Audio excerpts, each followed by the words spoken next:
Good morning, everyone. It is London time again. It is 11th of March already. Oh my God, we're almost half midway of the month again. Crazy how fast time goes. Just can't believe it. Let me see how my chart looks. Oh, looks ugly a little bit. I need to adjust a few things. And let me just try to adjust a few things in OBS. Um, um, let me just to go here. Why is this so ugly? No, this I don't want that either. Let's go down a little bit and see the top. Hold on, I'm sorry, you guys. See, this bothers me a little bit if it looks like this.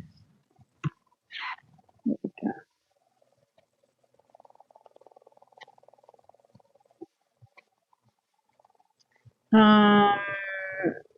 Well, I'll have to do that outside the stream.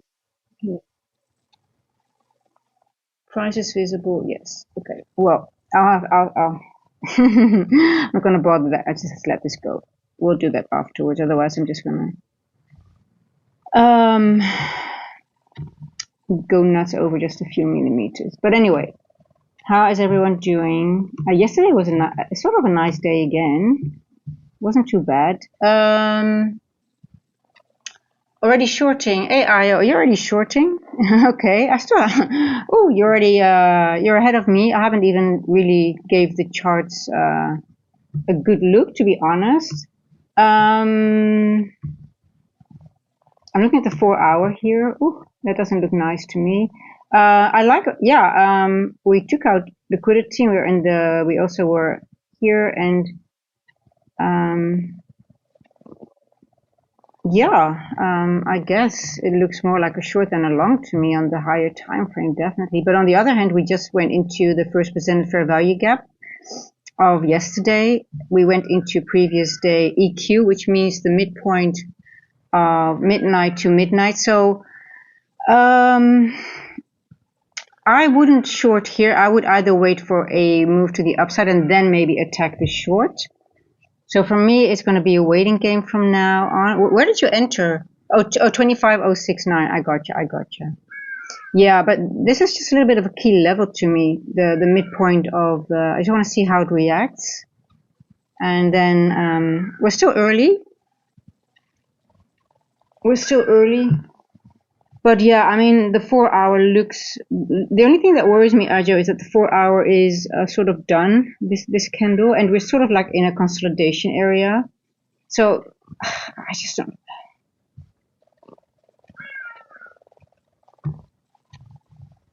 I would think that we would go into these wicks here for sure. That would be something that I can see happening. But then again, this 4 hour candle is going to be ending in 1 minute. Let's see. I'm going to go to the 1 hour. Just want to see what we're doing.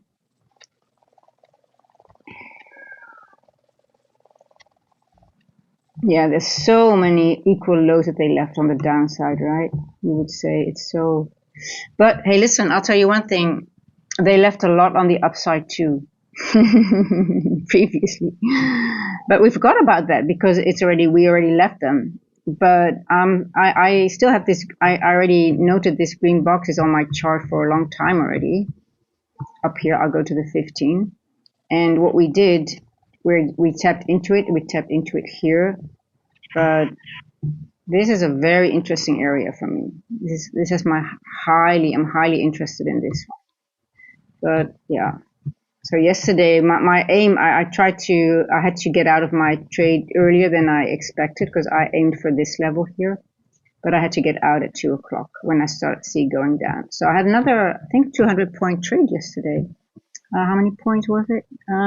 200 was my aim, and eventually it got to 100, something like that. Yeah, it was a 100-point trade. So I didn't make my 200 points, but 100. It didn't work out the way I wanted it, but it was still a good trade. Let me get this out of here.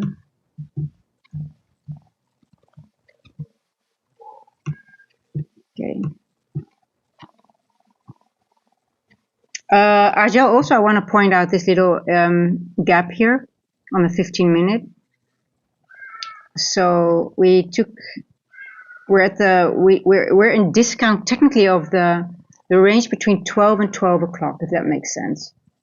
And then we also have a gap here. So I'm just going to watch how we're going to react here. But I'm definitely also interested in a short, but I would like to see, I don't know, I just want to see what happens here.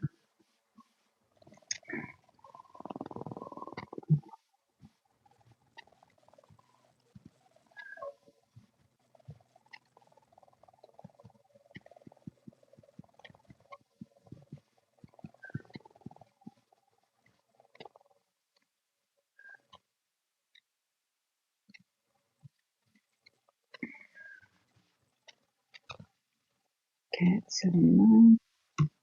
I take this range. I'm just going to use this range for now.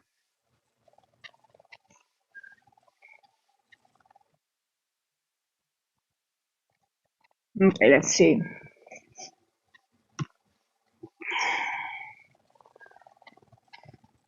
Yeah, I'm actually interested in a long back up to somewhere and then a short, but I might put on a paper trade long here. Did we fill that little gap here? Let me see. I'm gonna mark it. I want this little imbalance on my chart. I need this one. That. I really want to see what we do in this 15-minute because we might reject here.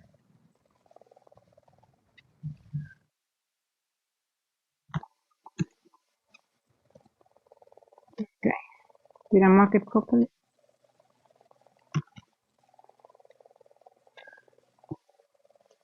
Now I can see we go below it, but I just want to see if it wicks back up into it.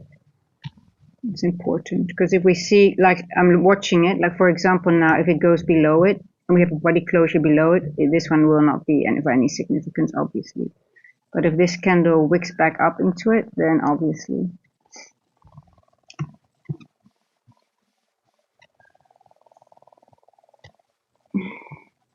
You see what I mean? It's sort of like bouncing back. I just really want to see body closure below it. If not, this is the manipulation. That's what I'm looking at. You see? No, the original gangster. Hey, how are you doing? No, I do trade with prop firm. Yes. Funded next and only my own account. That's it. So you see what I mean, guys, with this little volume imbalance. Even though we wick down into it, you want a body closure. So now it's not for me. It's more a long now than a short at the moment. But I'm definitely short biased. But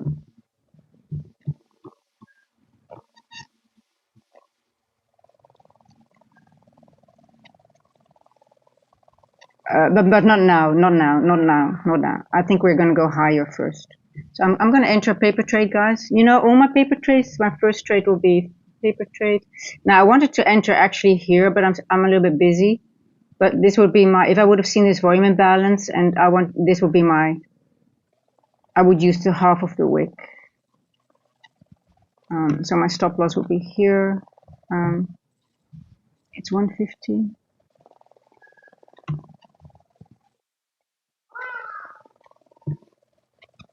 Oh, my TP. I haven't even gone into my TP.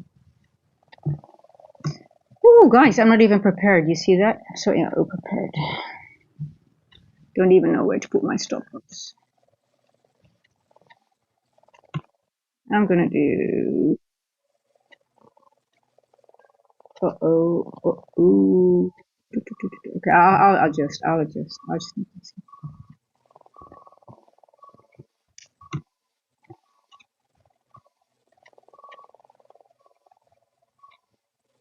Okay.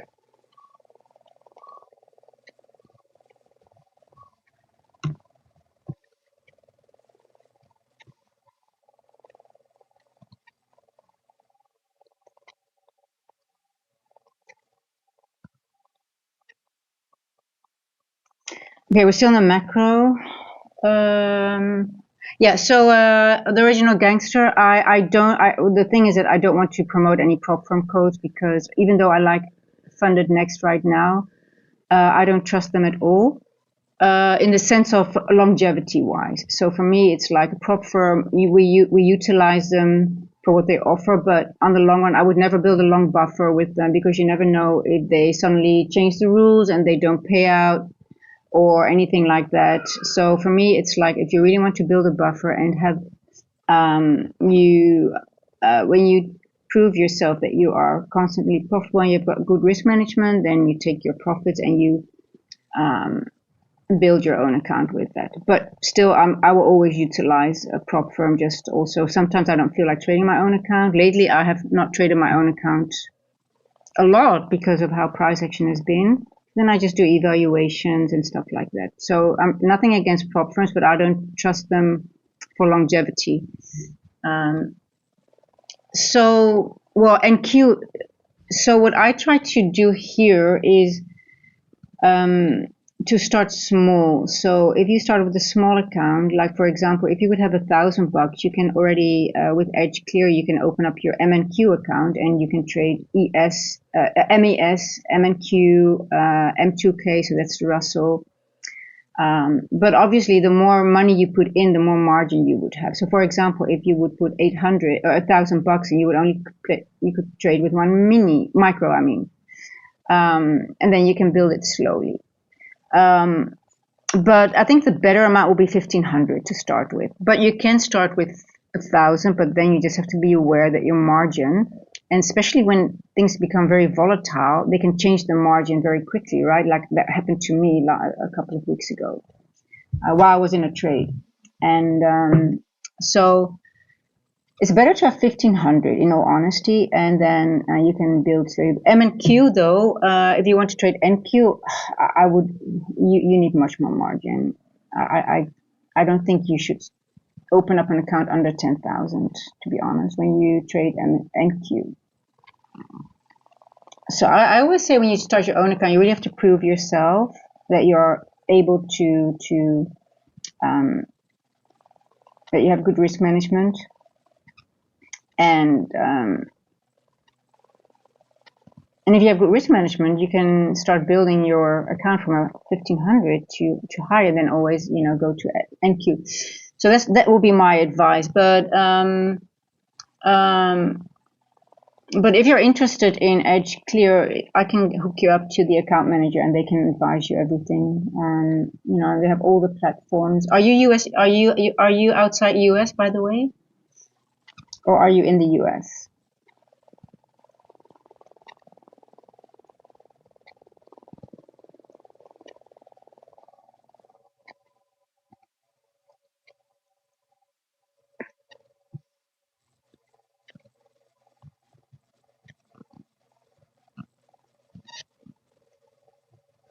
Outside, yeah, okay, yeah, because I'm also outside the U.S. It's only like for the foreign brokerage that I can offer the discount. The code. I mean, anybody can sign up with the link, but the discount is only for the foreign brokerage. Okay, let's see what it does here at the imbalance. It's just a paper trade, guys.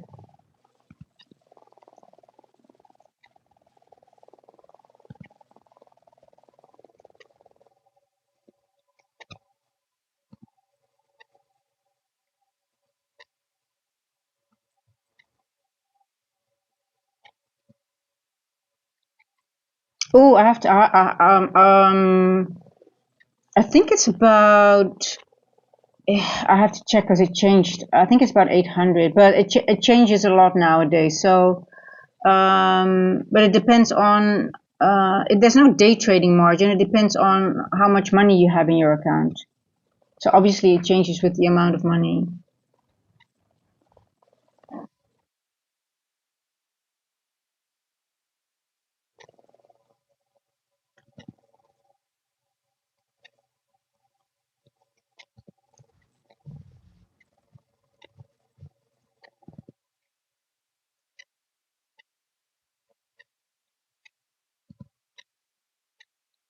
I want to see the 15-minute again. Hold on. But the original gangster, are you in the Discord?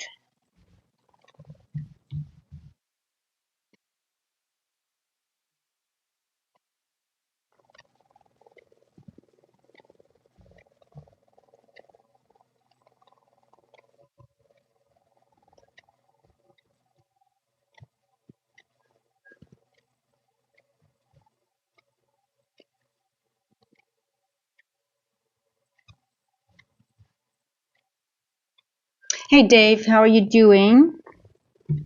Yeah, I'm just looking, guys. I just want to see how we're reacting in this first presented fair value gap of yesterday. We have a little gap here, so that's why I'm a little bit. I want to see price go up a little bit more and then go down. But I might be wrong. It might already just stall here a little bit and still go down. But I wouldn't be surprised if we get go a little bit back here. But we'll see. It looks bearish to me.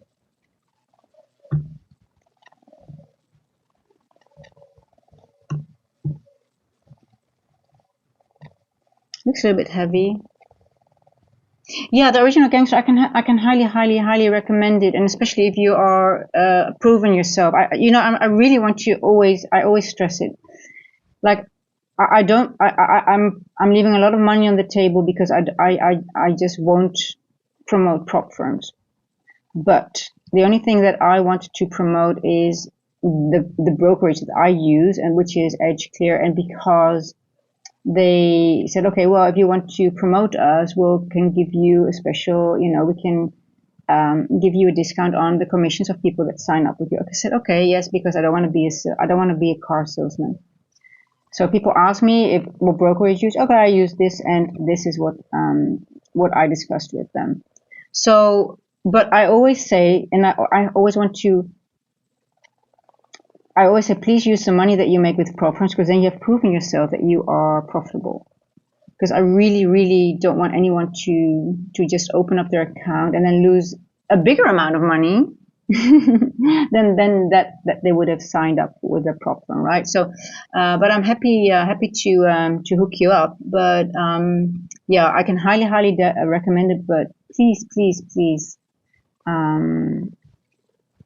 just be honest to yourself that you're ready to that you have good risk management and you don't blow the account, like, because it's a lot of money, especially if you work hard for it, right? So that's the only thing that I want to keep stressing out all the time. But if you're ready for that next step, yes, please start also building your own account. And what I like about having your own account is that you can, you can do the fast thing with the evals, maybe take a little bit more risk, but your own account will be the one that you are slowly building. You're not in a rush. You don't care. The rules won't change. You can trust the brokerage. You can trust your account manager. He'll always be there. Yes. So Dave, exactly. That's why I always say use the money that you have made with prop firms and that you want to put it, because that's, you've proven to yourself that you are able to get payouts and that your risk management is working. Because we still fool ourselves. We our brain tricks us that we are ready, but we're not, right? So the I think the benchmark should be, yes, you want to fund that account with payouts. That's just my advice, guys. That's just my advice. You don't have to take it, but I think otherwise you're just setting up yourself for a bigger loss, for a potential bigger loss. Because maybe some people won't. Not everybody. Yes. So original gangster, are you profitable on evals?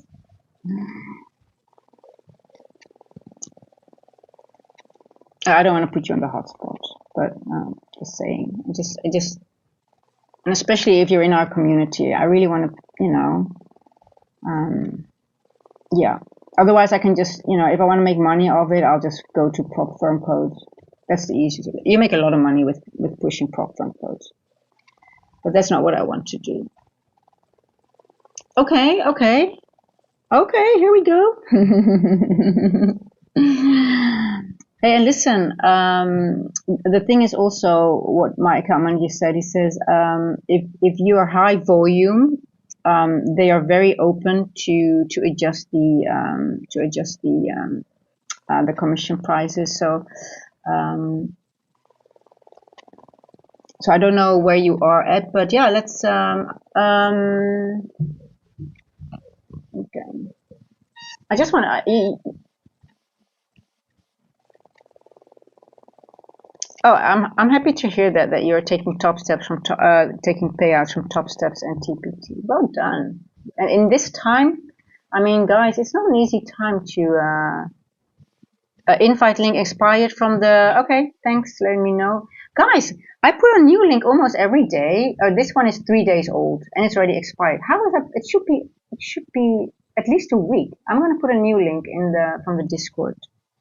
Just want to check what the price is doing because I just want to see if it's a temporary, if we're still on the way down or are we. Oh, let me quickly. I just want to.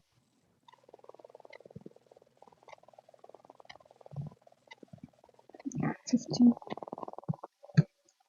I need to mark my macro. You guys know why, right? I need to see everything. What happens in this price? Let me just see. What time did we do what? 2:03. Where's 2 o'clock? Okay. I just need to check something.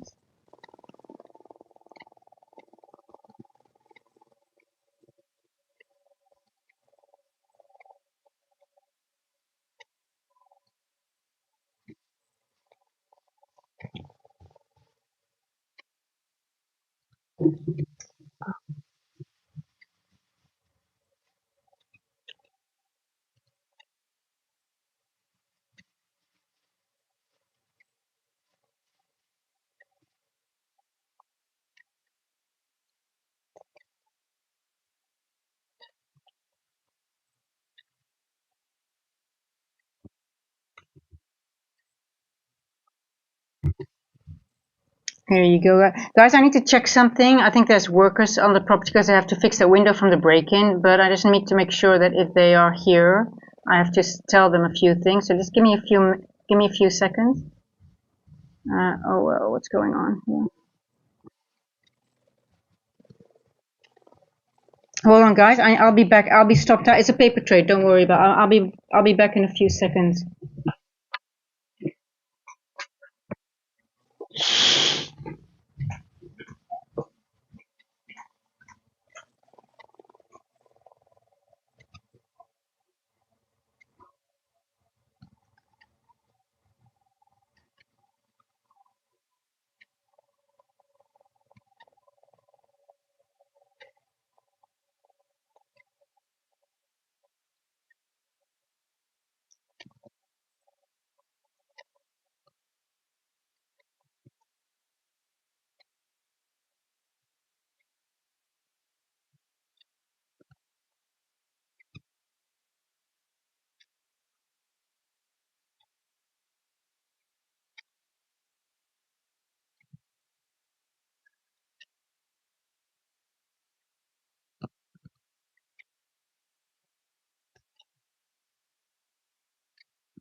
Okay, I'm back. I might have to. I might be called away. Let me know if the link is working, guys. If not.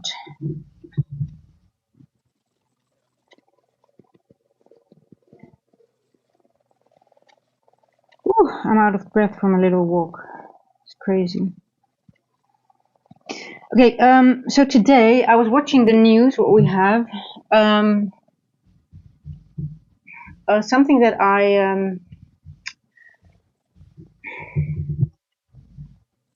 so we had quite 2 large days, right? We had quite a large run. Today's CPI, but there's also 10-year bond auction. And people who have been with me a little bit longer have heard me said that before. I don't like 10-year bond. For some reason, I started journaling it, and I never do well on that day. So 10-year bond auction is 1 past 1. So at some point, I just decided to not trade that day anymore. And also, ICT mentioned it once, and that got me triggered to look into it. And then I was like, oh my god, all those days that I traded and there was 10-year bond auction, I never did well. So price action can be very lethargic. So I do watch it, but I'm always very hesitant. I just want to point out that to you guys, even though there's CPI, there's news. When I see 10-year bond auction, my alarm bells go off. And we did have two days with quite large moves. So just keep an eye on that. If you see your A plus setup, just trade it. But just be aware if it's wonky and you think, oh, it's just really not moving and it's just really like NFP-like, right? Because it's a second week. Just wait until after 1 o'clock. Because it's 1 past 1. Then things might ease up.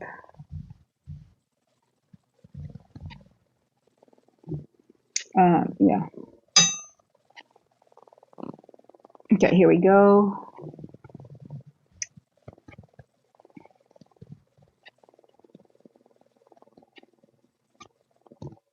I still don't like this area, to be honest. I'm staying out of this because when the first presented fair value gap price is staying above the midpoint, this 15-minute, I really want to see it go either displacement away from this area. Yeah, conditions are hard enough. Exactly. So I have no idea if what that bond auction. It's not a 30-year bond auction, by the way. It's always the 10-year bond auction. So yeah. Yeah, you see how spotty this was? We went up. This now is now not spotty anymore. This one is, and we don't have that spottiness up here, so it doesn't need to go higher. But I'm still not going to enter in this area. I just don't like it too much.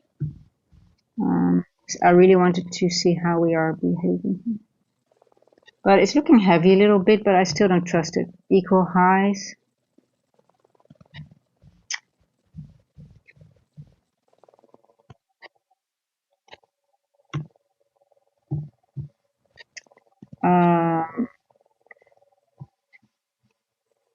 Did I make an equal high with LON Asia?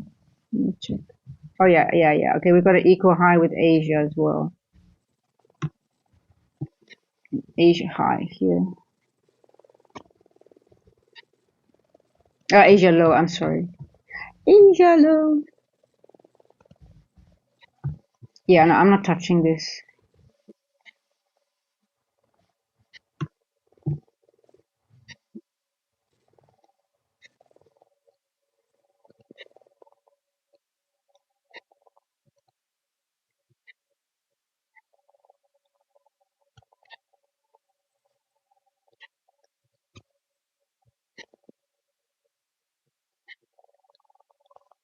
The next one is the London first presented fair value gap that we have here. Yesterday's 3 a.m.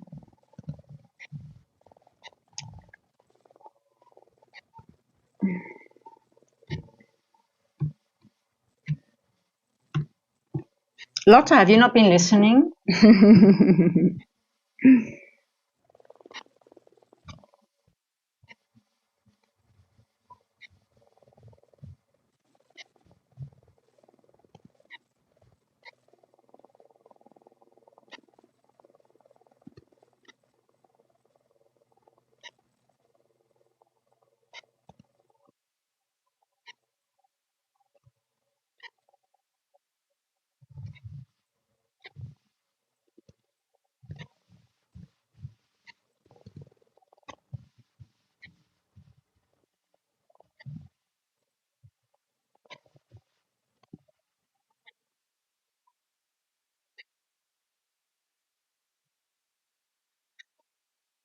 Hey Wax, how are you doing?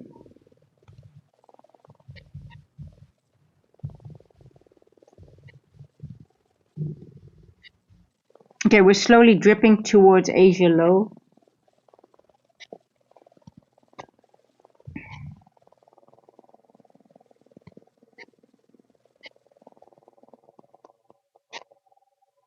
Very spotty again. Equal highs. Gap here. Gap here. Equal highs.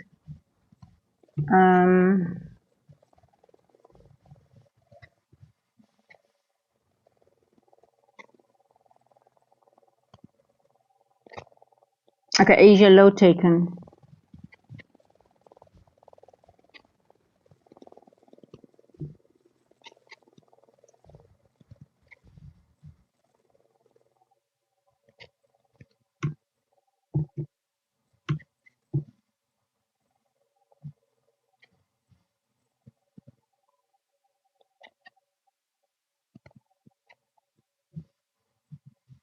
I think it might drip a little bit lower, but I just don't trust it too much.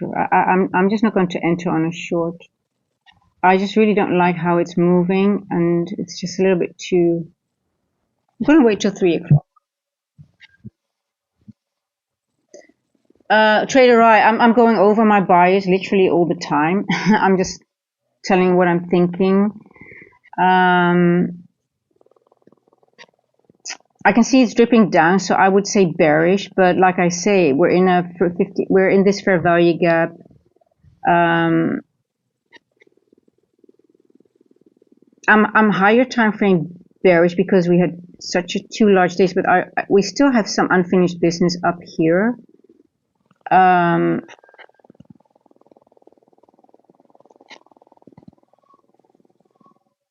I think the real bearish move will come as a low resistance liquidity run. As you can see, we are just going. If I see price action like this with this spottiness and it leaves it, I don't trust it. For me, this is just engineered liquidity to be taken out. So I'm continuously saying I'm not entering. I'm not interested in a short right now. But I am bearish, yes. But it's more. How can I put it? I don't think the time is right yet for me to enter a short.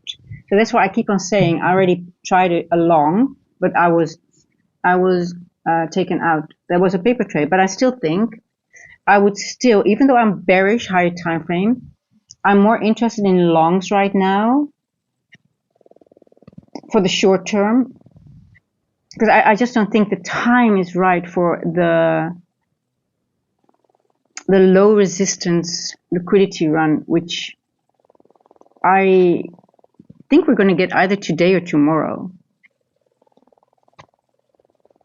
which I hope will be to the downside. Well, oh gosh, you see how it has been moving, and also you're entering. We just went below the previous day EQ, which means the midpoint between midnight and midnight. So that means we're technically in discount right now. We're in a first presented fair value gap of yesterday. We just hit the daily open. The volume imbalance, the volume imbalance that I marked, we're back into it. So for me, it is just, I'm just not, I don't want to talk to you guys. Please do whatever you want. I'm not saying I'm right. I'm just going over I could be dead wrong. But I'm just saying I don't trust this area because of what is happening here. And I just see this price action as just liquidity that's engineered to be taken out with most likely, I think, in London session. So it's all short term.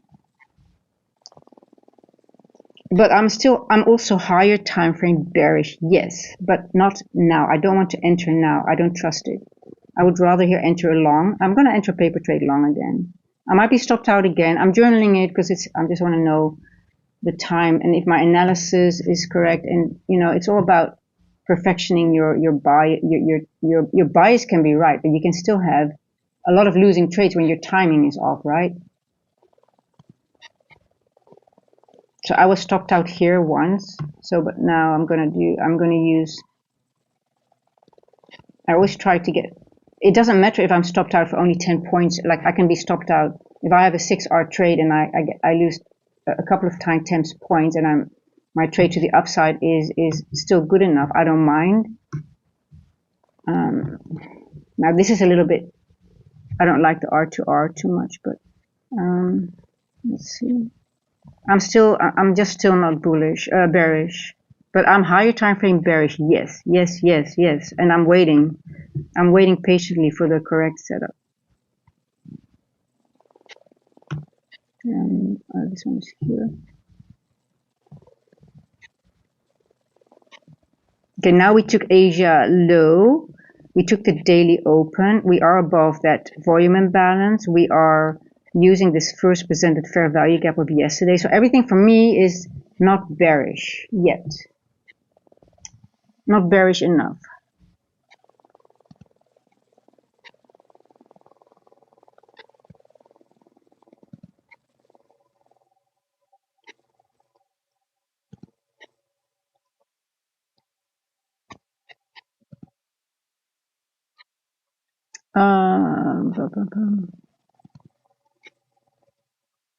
What was I trying to do?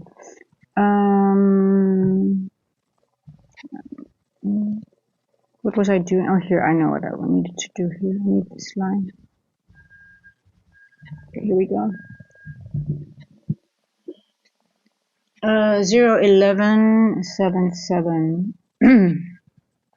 Yeah, I think the 62 is better. I agree with you. Well, maybe even lower. Maybe just this one here. Just before this one. We'll see.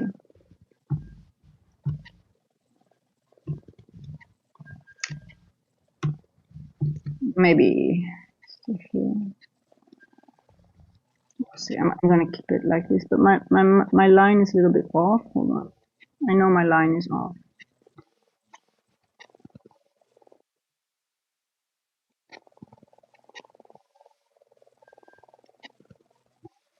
You know, again, do you guys see this? We're having the same thing today. It's again the range from Asia that we're going to be in.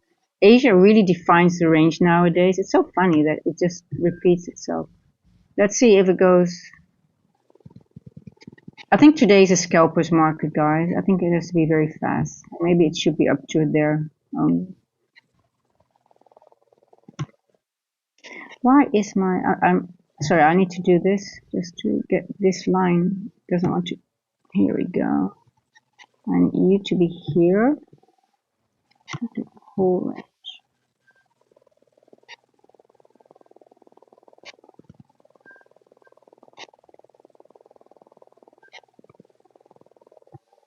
It's literally Asia to Asia.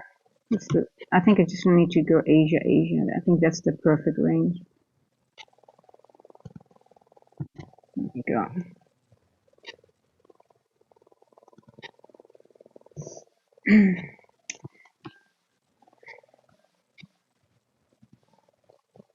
So yeah, Asia actually gives us a perfect range, literally from here to here. And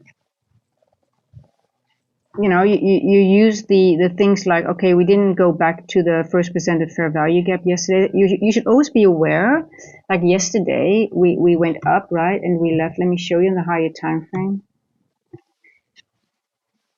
That's why I always live on the higher time, and I have all these lines. These lines help me. Okay, again, yesterday's first presented was here on the low. This is the 1 minute though, but is now what did we do yesterday? Now why is it of importance? Now one could say I can hear people already think, yeah, but it's already traded through, so it's not of any importance. It is of importance because there's just passing through, and they're not really. It didn't really mitigate. It's at some point you will see it use it again, but then it will use the midpoint or the top or the bottoms, and it has not done that. It just went through it all the time. So when I see that, I always look, and especially when I see this little gap in the mid area, that already triggers me. Oh, okay, it's going to use this first presented fair value gap of yesterday, and if this is around, we're going to most likely utilize this mid area as a retest. So I'm always looking for retest, and I'm using time or imbalances for that. And this is the imbalance that I was looking at. That's why I kept it on my chart. And especially with daily open here and the midpoint, I think, okay, I'm just not ready to take the short from here. So that's part of my logic. Does that make sense? I think it doesn't make sense to if I tell it like that, because it's complicated, I think. But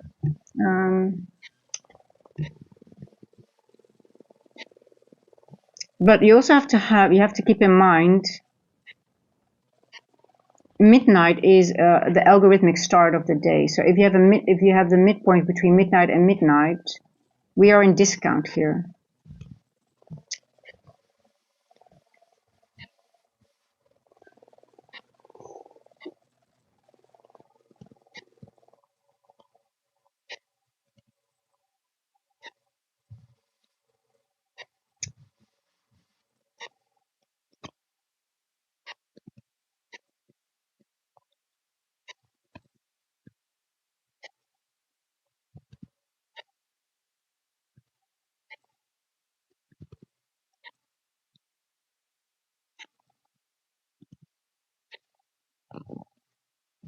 Our price doesn't have to go to 0.5, by the way. It could go, if it's very weak, it could resist from here already.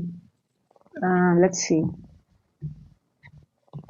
This could be enough again, just going up here to go back down again. 237.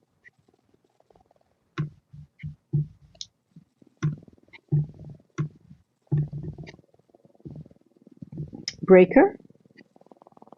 We've got a breaker set up now, right? We've got low, high, lower low. So we're going to, I want to see a retest of this breaker.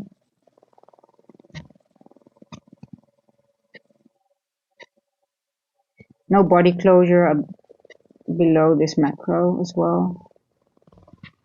20 point secure stop. Well done. Good risk management. Yeah, I'm not going to short anytime soon, guy. I'm not really interested in a short anytime soon. Maybe at 3, maybe after 3 o'clock, depends on what price is doing. But I really wanted to go higher first, and then we'll take a look. And maybe the short is not until tomorrow. And then I'm talking about the low resistance, right?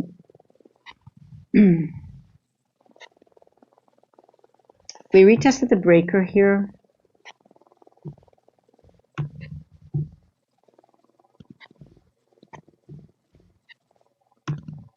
So you see, guys, I got stopped at one time and then you're just too early, but that's okay. It was a very small stop. And then it didn't change my bias yet. I just thought, okay, let me have a little more. I look a little bit more what's happening. And now this trade is, I have to change my stop. I just moved it because I can't move my, okay, now we have displacement. The breaker has been retested. I'm still going to put it below the breaker. We can still go down a little bit. We could still retest the breaker again. I'm just going to.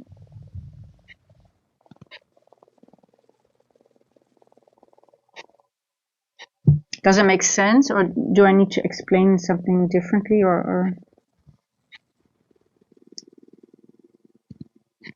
Now I'm still bearish technically, but not yet. Not yet to enter the trade.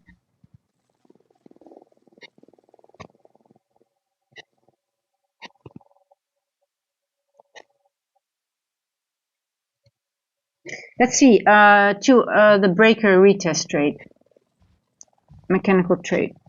So if you want to, the only thing that I don't like is the time that we retested. So that's why I'm not going above the breaker, because we might retest it again for the macro. 2R. Wow. Okay, 2R trade. If the breakers give a 2R trade on a regular basis, if it's a proper breaker setup, it doesn't matter where you enter, but you want to calculate the full breaker, so the low and the high, and then you take 2R from that. Because sometimes you have a better entry, you might enter not here but here, but that's okay. Then you have, like, for you it will be a 2.5 or 3R trade, whatever. But you want to calculate the 2R, because most of the times a breaker, about 80 to 70-80%, you can always get a 2R trade. Most of the times it can be even higher, but it will give you a 2R trade. So that's why I'm showing you guys. I'm just going to see if it works out again.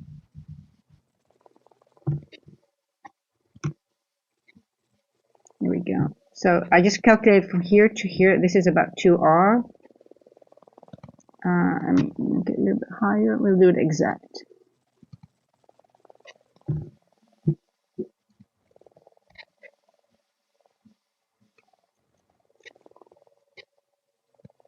Sometimes it does not, but it's, you know, nothing works 100%.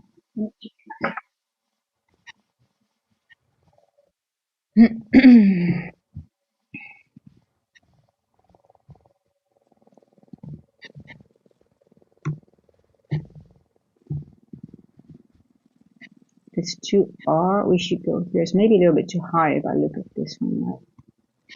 We just might, just thinking we might only make a fair value gap here. Yeah, I don't think we might do it today. Let's see. Looking for, I don't know, we might get a short at 3 o'clock. I don't know. See, because, you know, I'm just looking at, if I look at the 1 hour structure here, we have this large displacement, and I'm thinking this might just want to create the fair value gap. So I don't think we should go. I wonder how high. This is a little bit too high, maybe. You see that? Because then we don't have a fair value gap. So I'm just sort of thinking to get out of this trade and just wait for the next candle to see what it's going to do. You see, maybe this is going to form the fair value gap here. Because if we go all the way up here, we literally have no fair value gap at all. And I think they want to fair value gap here.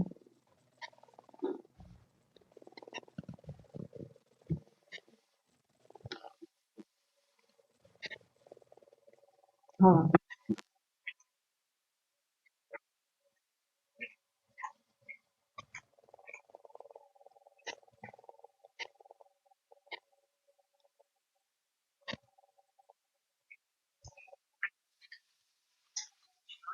It's okay, Dolly. It's okay, my love. Oh, she's so afraid of the after.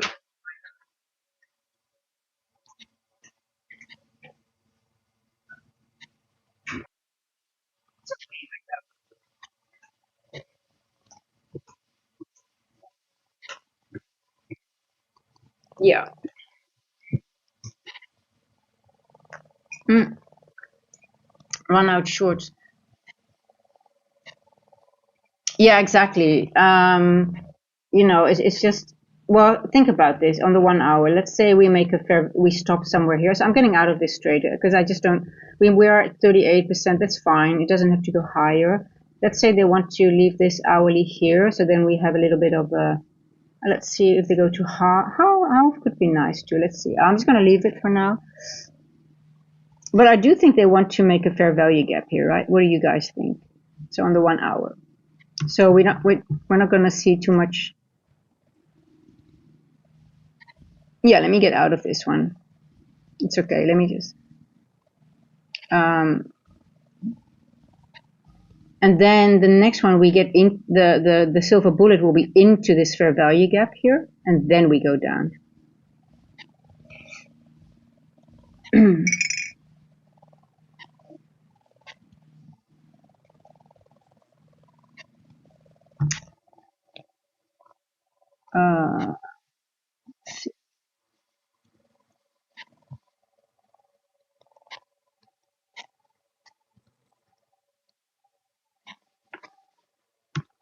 Or we get continuation. Could be as well. We'll see.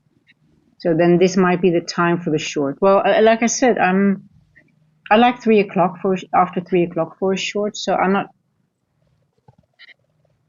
Now is not the time yet. We'll see. Let's see. We'll wait. We're just collecting intel.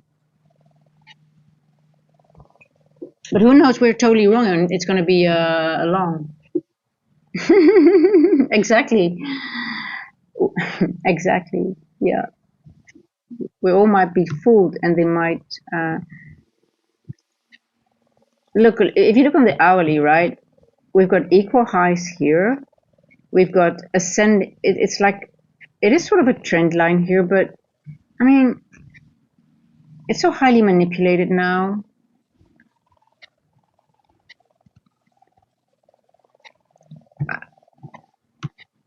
if I look at price action like this, I'm not going to short anywhere here until this is all mitigated and all done.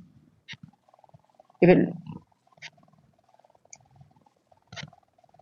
It's too spotty for me. This I don't like it.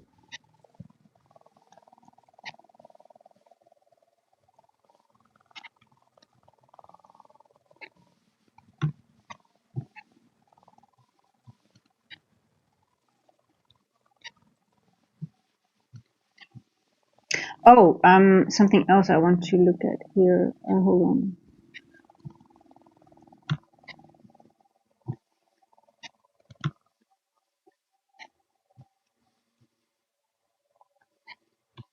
Okay, why is it indecisive here?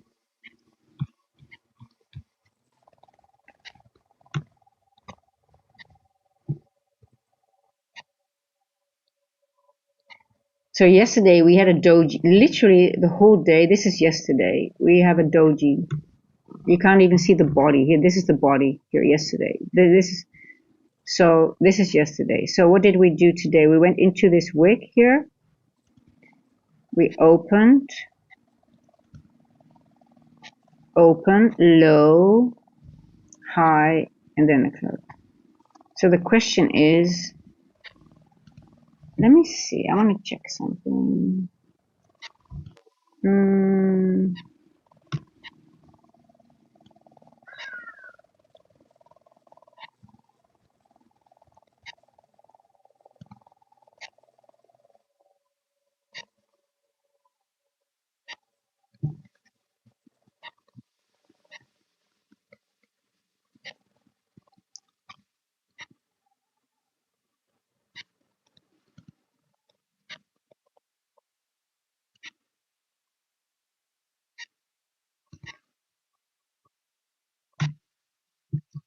We did go into the midpoint here, but we also went into this wick here. Oh, you are so ugly. This chart is so ugly. You are so ugly.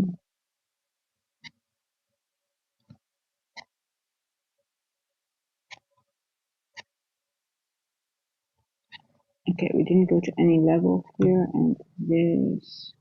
What did we do here?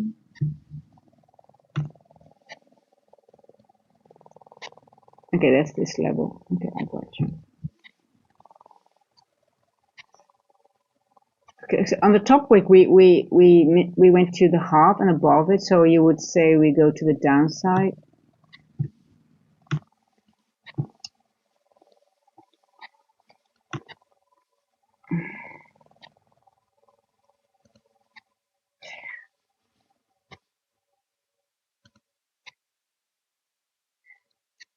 But at some point, you want to see a body closure in this area as well. So the question is, when are we going to get this body closure?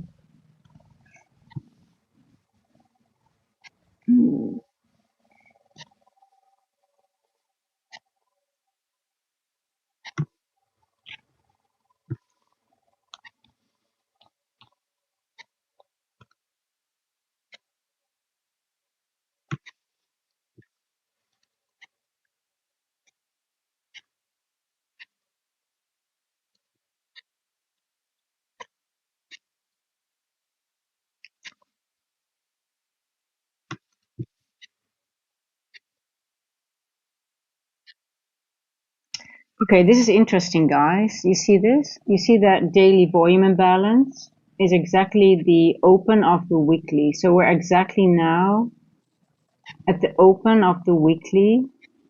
And I think that's important, a level. Let me mark this one, 2533. I'm going to write this one down. If we go below 2533, I guess that's where I will turn bearish. Weekly.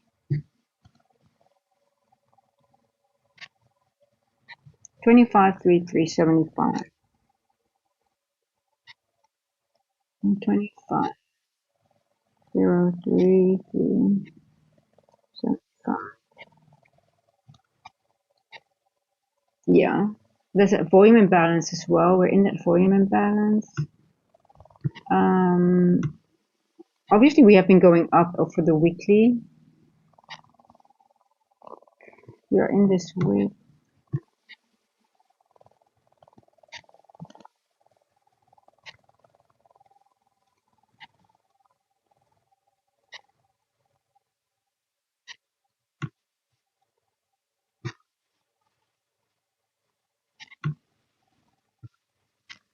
The weekly midpoint is 25,268.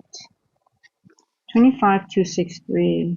I think there was a level that I was aiming for yesterday, wasn't it? And that was too high. 25,263.75 weekly CE.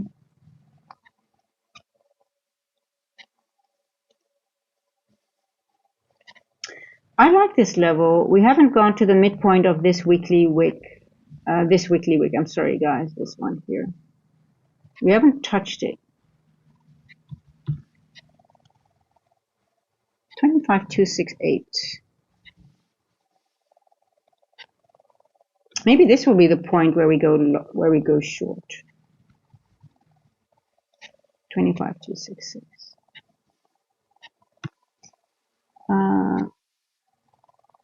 25. Let's make sure I've got the right one. Yep. 266.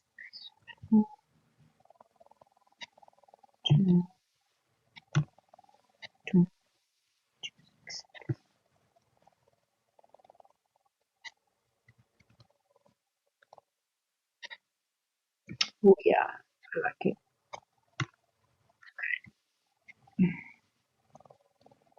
Yeah, I'm not interested in shorts yet. But go to the monthly quickly. We're midpoint of the month. You see, we are also we are above the monthly open. Monthly close. Sorry, monthly close.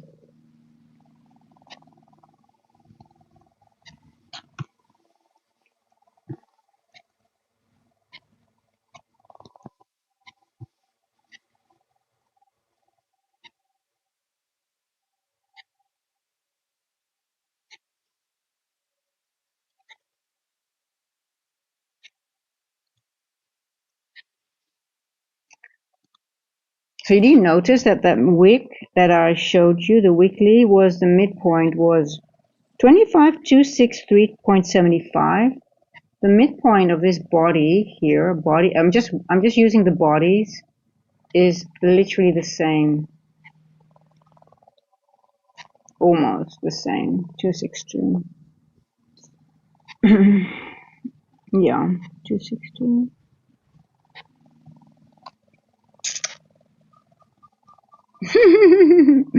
I'm sorry, guys. This is me just going over going over a lot of things. Look, we're just in higher time frame consolidation. This is just bullshit. It can do anything. There's no logic. There's just very small time trades. Yeah, I'm almost at the point to say, you know what? I'm not going to short until we reach 25 to 75, 265 ish. 25 to 60. If it goes without me, it goes without me. 25 to 60. 25 to 60.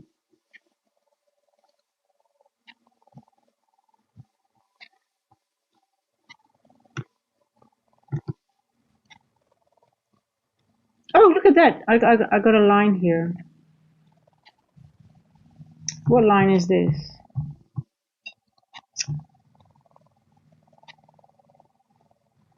Yeah, I'm not shorting yet. I can't. I just cannot. I just cannot.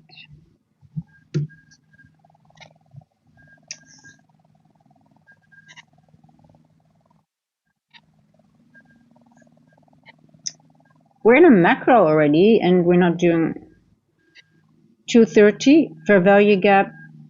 In the macro, we have gone into a bullish fair value gap, so that is bullish for me as well. Where do we have a devil's mark? Where? Did I miss it? Where's the devil's mark? We love devil's mark. Tell me which time frame. Did I miss it? I can't see it.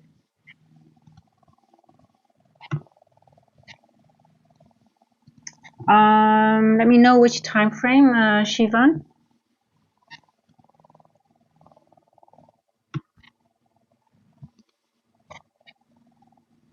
I was just thinking we had on the 5. Oh no, I don't. That's not interesting to me. At least 15 minutes. But they are, you can use them, but you see a lot of the times they just hey Mither, how are you doing?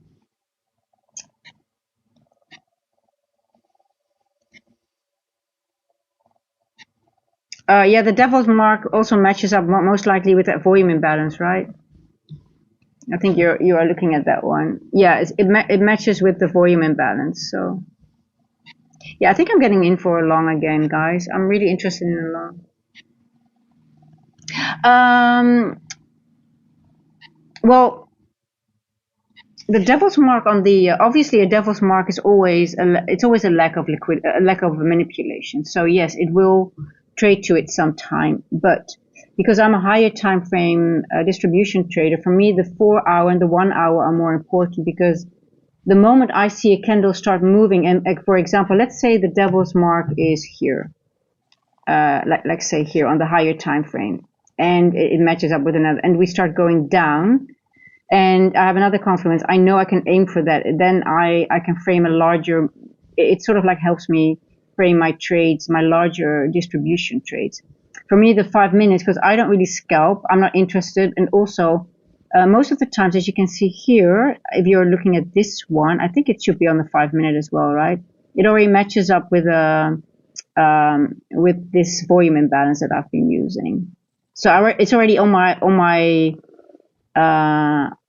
my radar, in the sense of, okay, it might be used, but 5 minutes, they don't have as much value as a drawn liquidity, or as as the higher ones. So what can happen on the lower ones, exactly, also when you're on the 15 second, you'll see a lot on the 15 second, on the 30 seconds. But a lot of the times, obviously you get a manipulation move, a wick through it, but they happen very quickly, and they're just for very small trades. So the smaller the time frame, the smaller the trade. And I technically don't scalp. It doesn't mean they don't have any value, but you see, if you look at the 1 minute, you'll see a lot. So if you start looking at them, it'll drive me nuts, because you'll see them everywhere.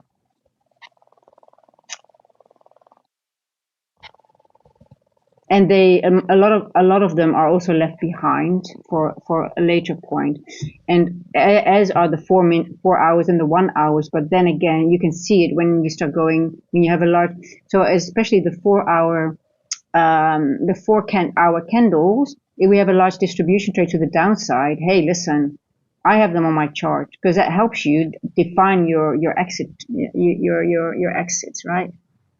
Yeah, if it helps you, hey, listen, you see here, it didn't trade to this one yet. I just used this volume imbalance as a, for me, as a market, like, okay, what is it doing around this level, right? Okay, let's see. I'm not in a trade right now, but I actually want to be, because I'm actually now very interested in longs. So I'm no short buyers anymore for the London session. Yeah.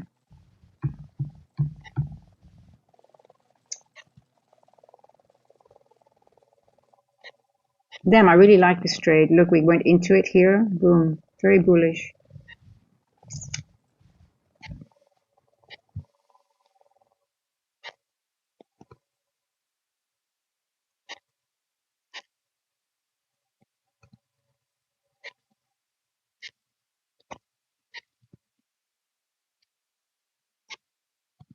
I still don't trust this price action. Actually, I said I'm bullish, but I'm looking at it. It's just, it keeps on being spotty. You see that?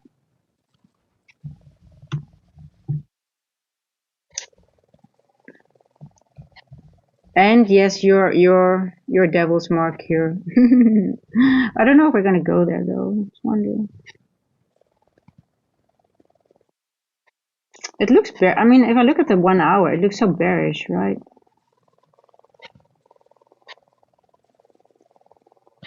I'm gonna do a poll with you guys because I can see both ways, and when I see both ways, I'm gonna enter. Bullish or bearish? Simple question for London session. So I guess we're all higher time frame bearish, right? But are you bullish or bearish for London? So let's say up to, let's say 4 o'clock only. Let's say 4 o'clock. Bullish or bearish until 4-ish. No, I'm gonna make it till 3:30. Until 3:30. Bullish or bearish until 3:30. Bullish, bearish. Okay, let's see. I'm really curious what you guys are thinking. My brain is fried already.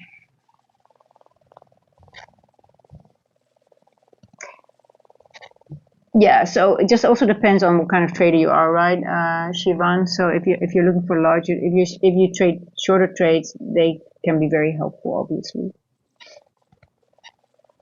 Let's see on the 15-minute, by the way. Do we have any doubles marks on the 15-minute? Oh, look here. We have one here. Here. Well, obviously this one here, right? Oh. Yeah, this one doesn't make me bearish. This one actually makes me bullish a little bit. But this one here is interesting too. Well, let's see what if we manipulate here, or are we just going to slam down?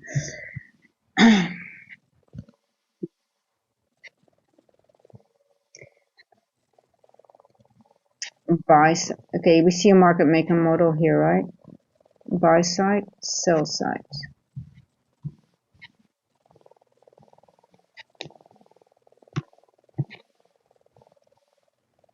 But we go back into original consolidation, and that's this. So technically, we can use this as consolidation to be done for this mini market maker model.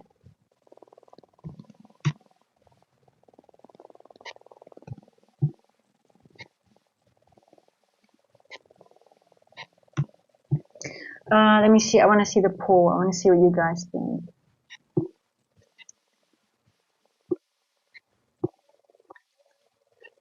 62%, 56%, 56 bullish.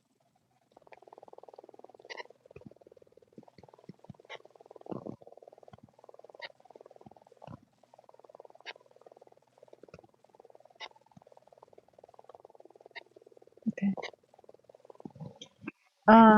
56 bullish, 44 bearish. So that's just up to 330-ish. Let's see. Okay. Oh gosh, price action is giving me a headache now. It's just I'm going back and forth. It makes me tired.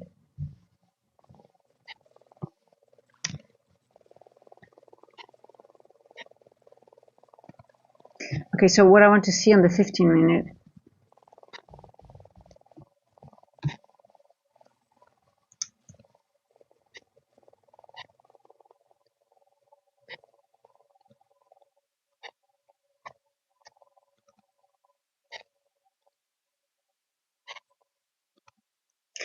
So on the 15-minute, we did go into at 2:30. We did go into this fair value gap, which is bearish. Obviously, we are not wicking back from here now. So now we're getting heavy. We have another devil's mark here on the 15-minute. So I would be bearish now as well. I still don't like it too much. I don't trust it, but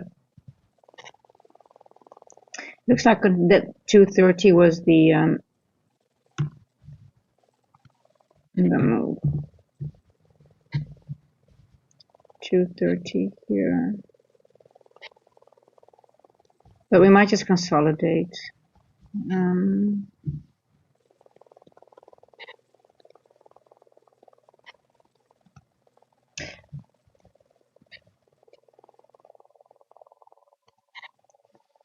So what I would like to see for this to be bearish, that it has followed through, so it doesn't wick back up. So yeah, see, this is what I mean. Like when I see this could be a rejection block. When you get like a pullback, so you have like the manipulation wick here, which we got, and then this might be a rejection block. So I need to check for those workers.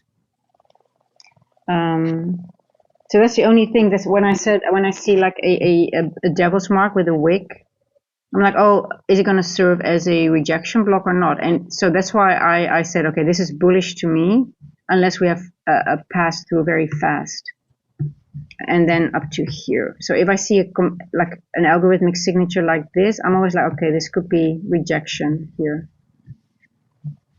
But it's still a good devil's mark. Thanks for pointing it out, because I didn't see the 15-minute.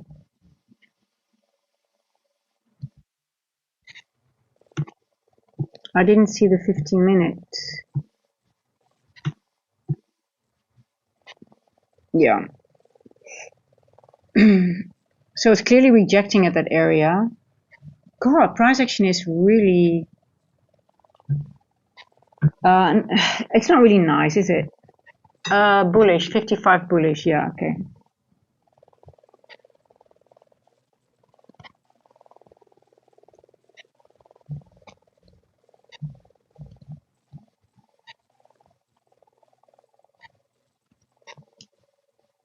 Yeah, guys, look at the 4 hour. I mean, it's just we just have 4 hour babies, 4 hour consolidation.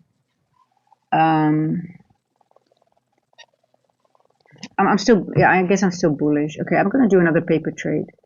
What time is it? 8 past. Ugh, it's not too good of a time. Do you want to add? Are you gonna add a trade here? No, I should not have done that. Okay, see, now I'm getting, my brain is not working. See, we're in between two imbalances. You want to wait until one of them is balanced. We are below. I'm sorry, I'm not going to do this. No. No, this is stupid.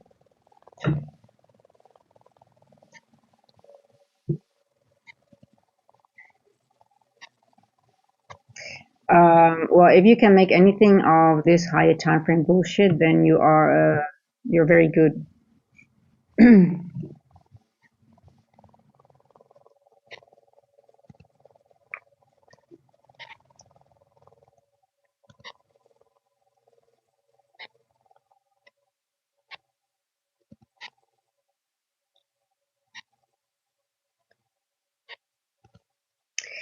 This is a blow your account price action, because it goes to a level, it bounces, it has, look at these two candles here, it rejected off, but it might go back down again.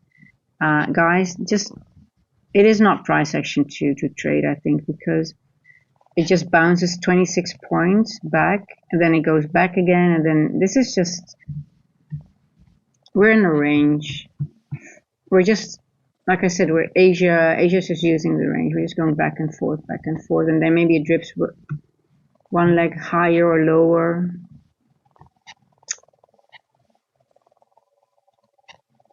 We go from 0.5 to the next level. We go from 0.5 to 0.38 on both sides. Maybe it goes one higher, but I'm not touching it at the moment.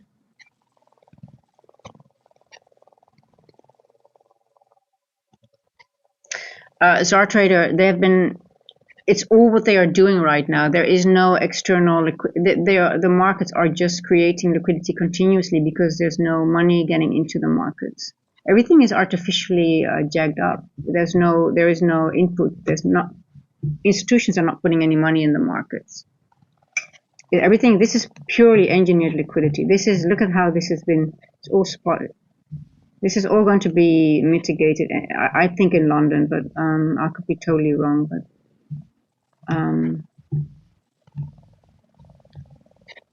it's too spotty. This is just engineered liquidity. This is not normal price action.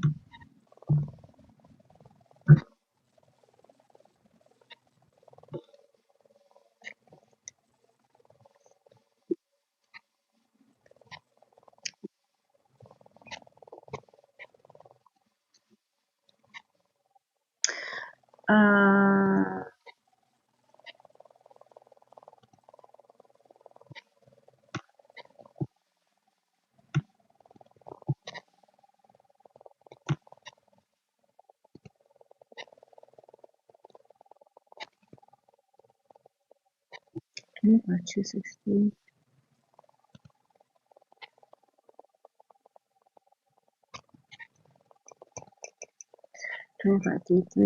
Okay, we're back at that weekly open. Remember, or the weekly high. Sorry, open. Yeah. 25,33. 25,033. Was it the monthly? I'm sorry, now I'm confused. I didn't write it down properly. The monthly, weekly. Yeah, that was this 25 here. This candle.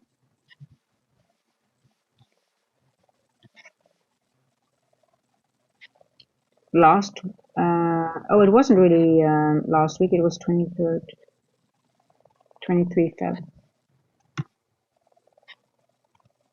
23 Feb. Here. Previous week.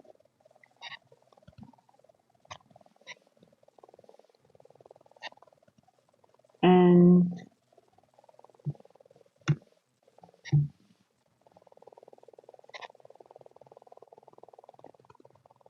interesting that week's close was just below the Asia low. Okay, so we're just hanging around this area here.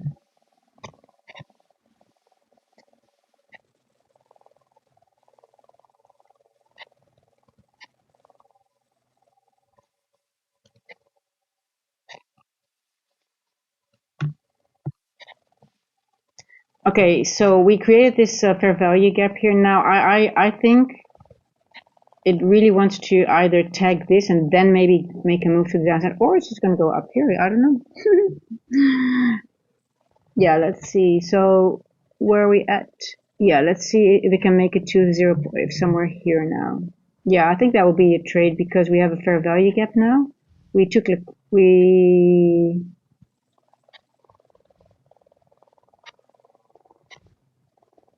25.32. See, it's hanging around that 25.033 level all the time. It doesn't want to go either lower or higher,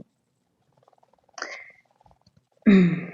Yeah, guys, don't get any FOMO of this price action. Please don't. Really be okay with just letting just this. If it goes up or down, who cares, you know?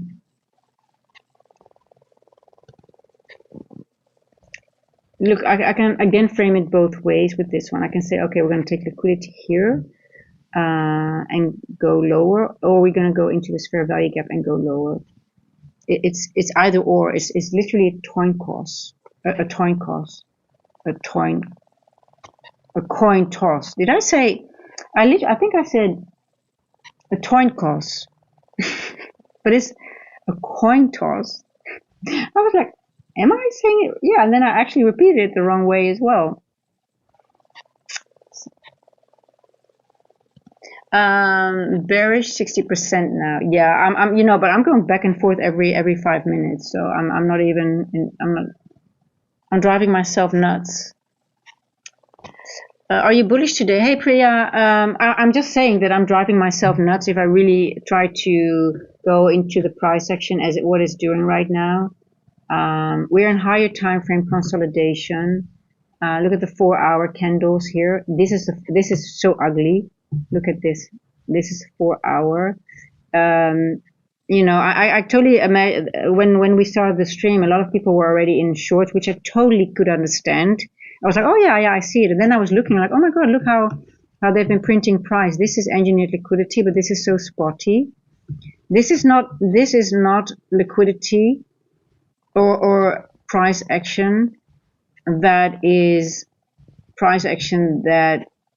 set up for a short to be left like this. If I think it will go back up into this range, and I think the short is not. We're not ready for that low resistance short yet.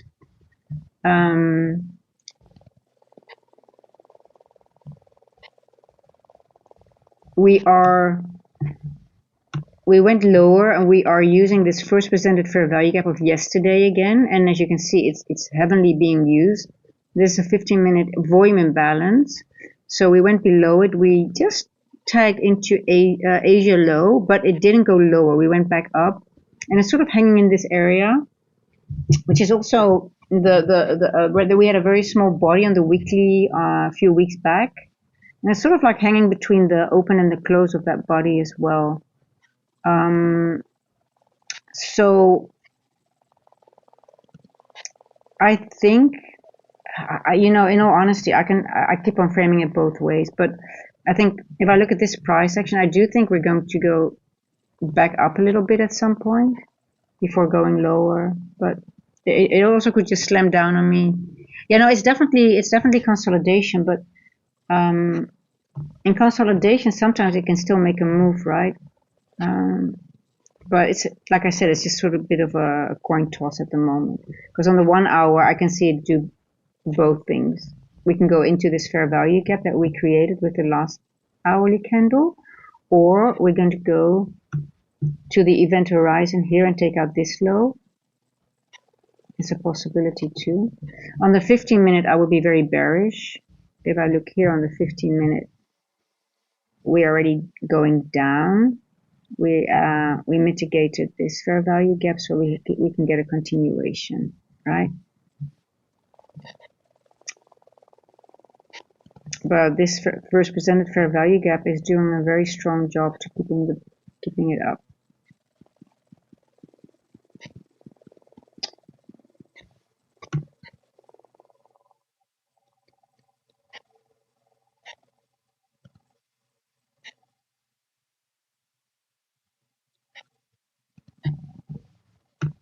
But it looks like a short, right? I mean, if you look at the 15-minute, it does look like it wants to go down.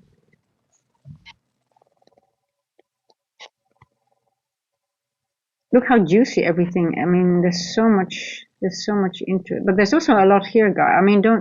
It looks juicy here, but we also left a lot here. We have equal highs here.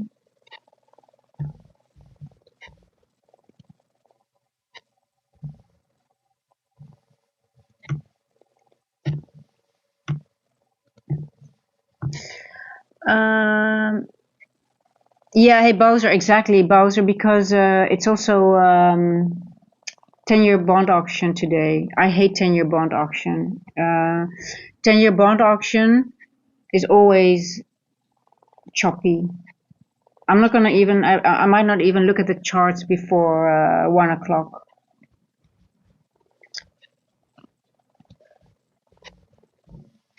What do you think, Bowser? What's your do you think we're going to go mitigate a little bit higher before we go lower? Do you think we're going to have a low resistance liquidity run to the downside tomorrow? A short? Maybe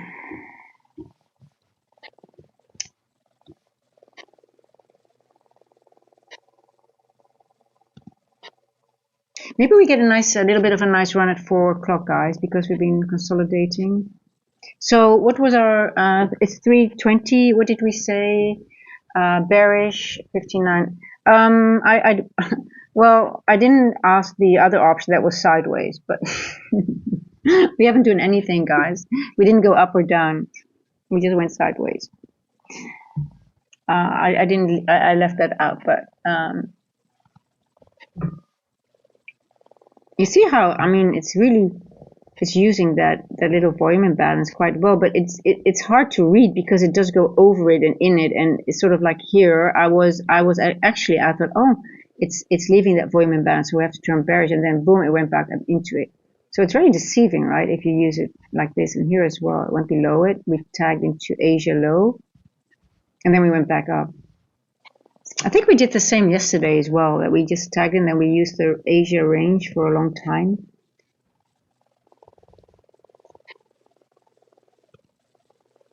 Yeah, I also think CPI is going to be shit today.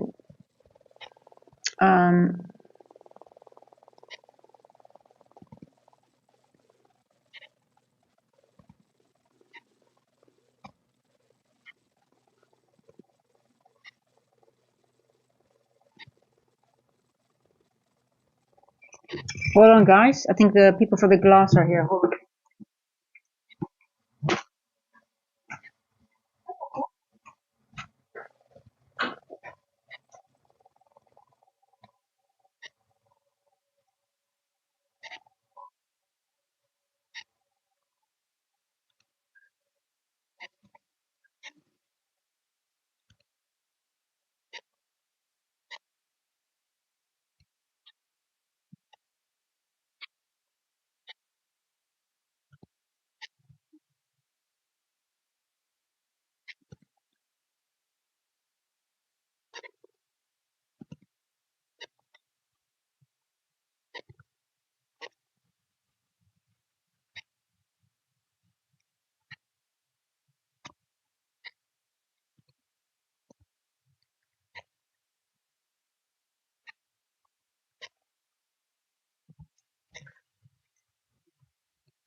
Hey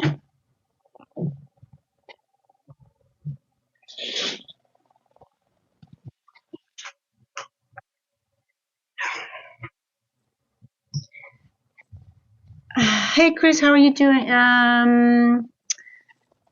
Well, I'm doing fine, but price action is pretty shitty, to be honest. But that happens sometimes. We can't have fun all the time. CPI retraced some of Monday move. Tuesday made high of the week. I'm not convinced in the bullish. The VIX is 25 and hit 30. Yeah, I'm not bullish at all, but I just think we might go. I mean, we went up so much already, right? But Bowser, I'm just looking at this. Look how price action has been printed. I don't think it will. We will get a low resistance liquidity run, leaving this behind without mitigating this before. What are your thoughts on that? This doesn't look for me like it's a move that is done. This is already. We are already. Well, we could go down the way we went up, right? Also very slow trickling, and then we might even have a CPI to the upside. That could be a possibility too. And then it just mitigates that all those spots and in one big manipulation move. Hey, psychic trader.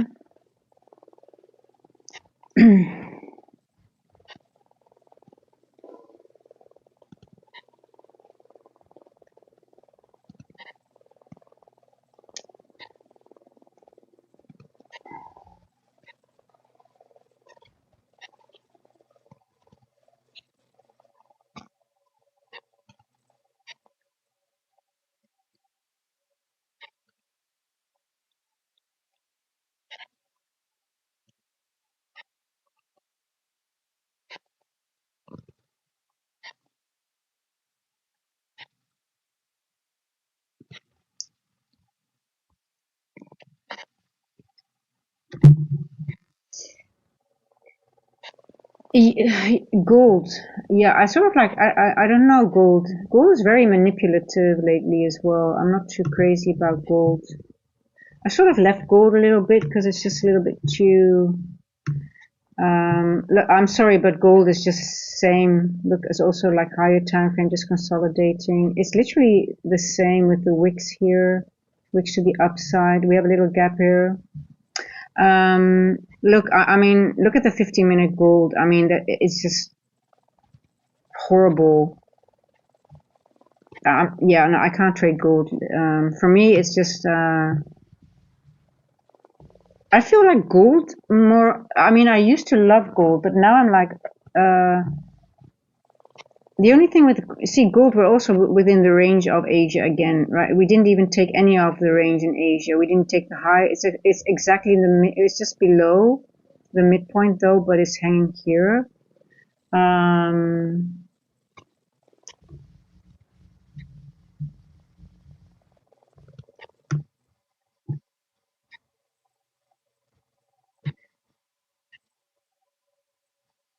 Now gold is too much manipulation. I mean, I just. I'm going to do a poll. How many people of you, how many trade gold, are still trading gold? Because I sort of left it alone a little bit lately, but I'm just curious. GC 512, need above that level for bulls.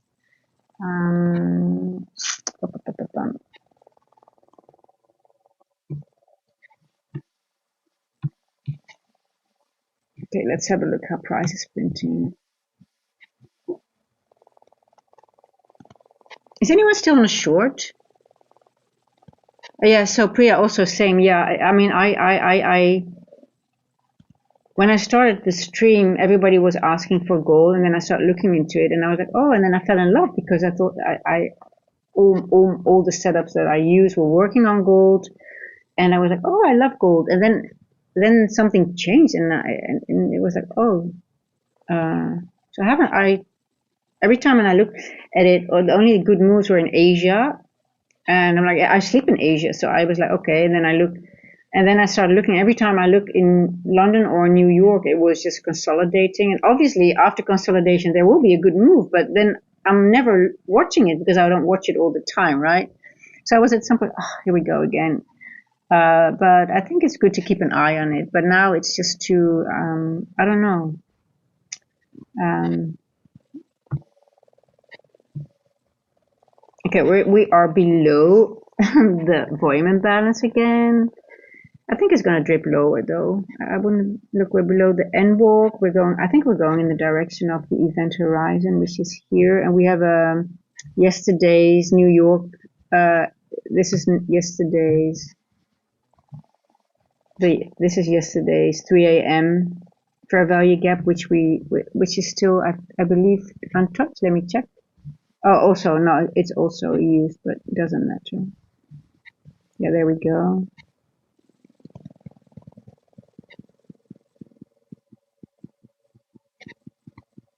Okay, we're getting some movement now. We're getting away from this finally. With a devil's mark here.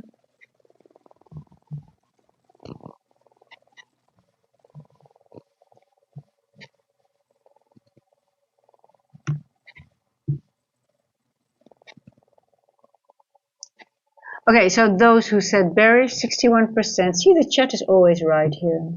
The majority. It's before 3:30, guys. It's before 3:30.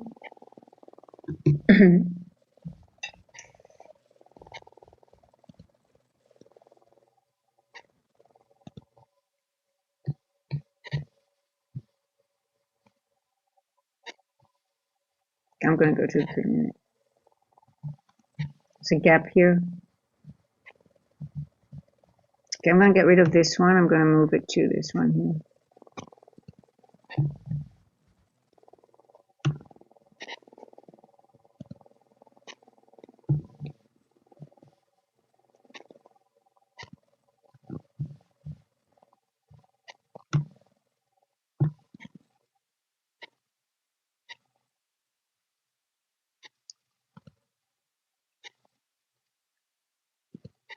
Oh, you've used, okay, 10 and 11 a.m. I'm going to look into that again, Priya. That's a good one. Just focus on something. Hey, 007, how are you doing? Are you in a trade?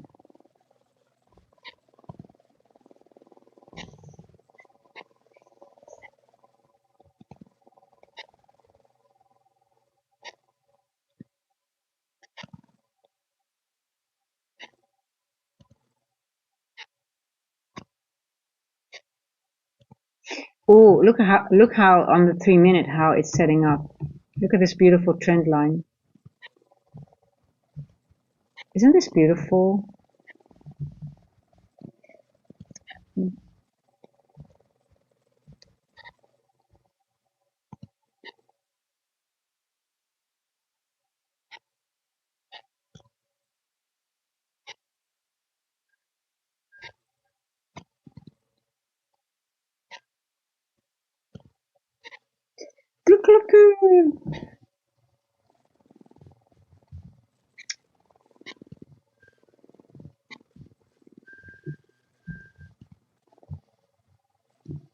Guys, how does that work with the Discord, with that boosts and stuff like that? I see that, like, oh, you need to boost, or how does that work with Discord? Is that like, and sometimes I see other people that have a Discord, oh, people, I need help, you need to do this so I can, is that something that I should get into?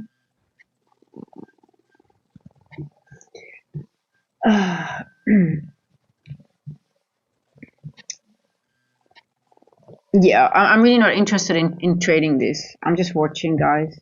I'm really not interested. I'm getting interested in a long though at some point. Look at this here.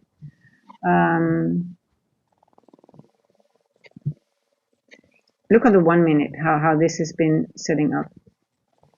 This is not normal PA.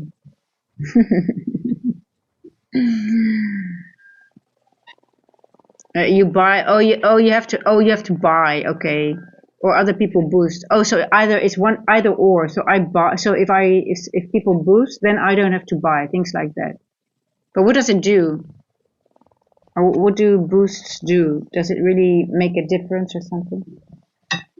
Does it really make it more interesting to, should I ask people to boost or something? But it doesn't cost them any money if they boost, right? Or,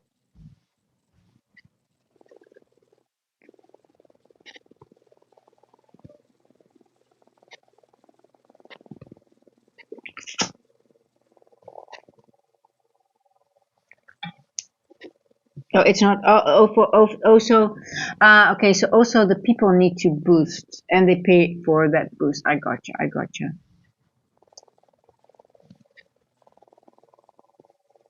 Yeah, hey, Metro, yeah, I'm also getting interested in the long, um, look how it's setting up, right?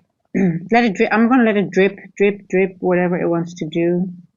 I don't want to be in this slow price action.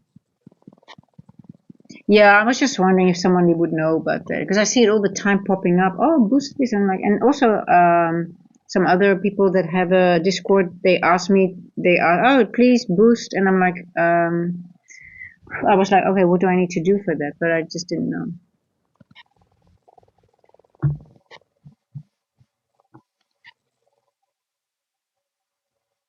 702.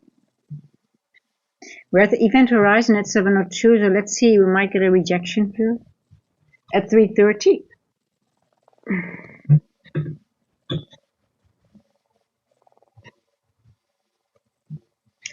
Guys, we want the low resistance liquidity run to the downside. We want that one we get in and it just falls down and gives us 300 points. That's the short we want. We are not interested in this slow grind down. Oh, I'm not. Maybe. Oh, you did. Hey, Mr. Chaos, how are you doing? Was able to catch a small short into the N walk. Aren't they awesome?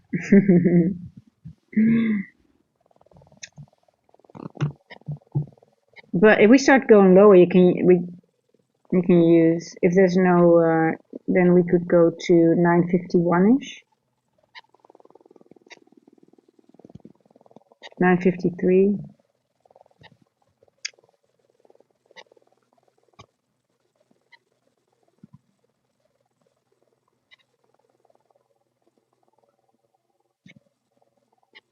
Cuckoo.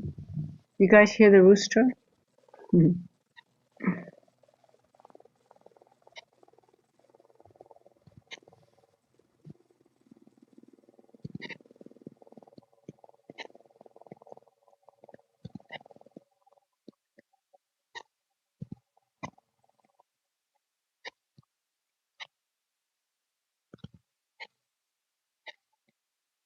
I hate those slow drips to downer to the downside.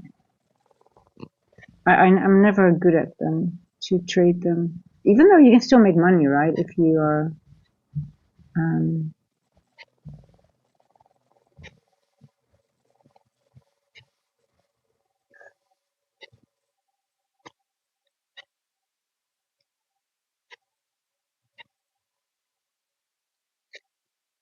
no, the rooster. No, this is another rooster. This is no. I think that rooster is became chicken soup or something, or he either it died or he brought it somewhere else. But this is a rooster that is further away. It's just for I don't mind. I don't mind it if it's there, but this one was really really close. It was really behind me. And it woke me up at really early in this rooster. I don't really it doesn't really bother me, but I sometimes hear it, and it's far away, but you still hear it. But it's not as loud as the one that was really close to me. So I wonder what happened to it actually. I wonder if it ended up in chicken soup or maybe I think maybe the other neighbors complained about it, so he had to get rid of it. So.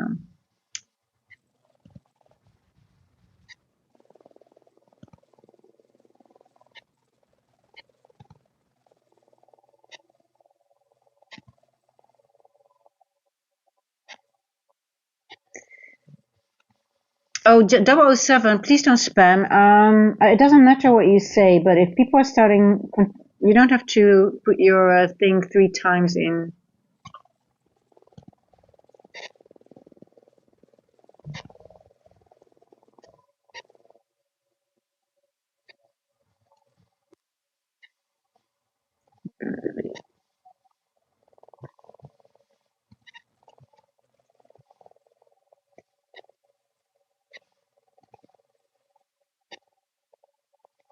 One time is enough. We're not stupid here.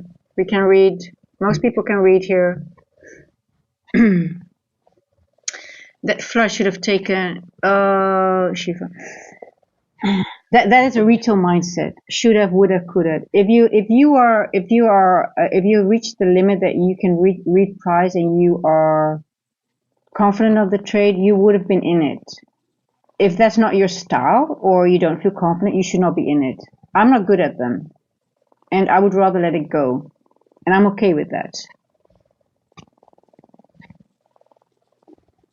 Because it's not my trading style. I don't have enough confirmation. I can read it both ways. It's but if you have the ability to, if you have been backtesting this price action and you feel confident in higher time frame consolidation, then, but saying, oh, I should have because you see it going down, it's just, that means you think you should have been in it because you feel FOMO. That's the only thing. So I don't want to, it's just something that if you say, oh, I should have been in it because it's going down, but you would have been in it if it would have been your setup. You know what I mean? And we have to be okay to miss setups that doesn't align with our trading style, or sometimes we just don't know things, or we're just not there, or we don't have the ability to trade that with confidence. I didn't have any confidence in this trade because I was going back and forth here. So I know I have to stay out and be okay to miss a move. But I have learned that if things happen like this is all setting up for me for the next trade that I can take.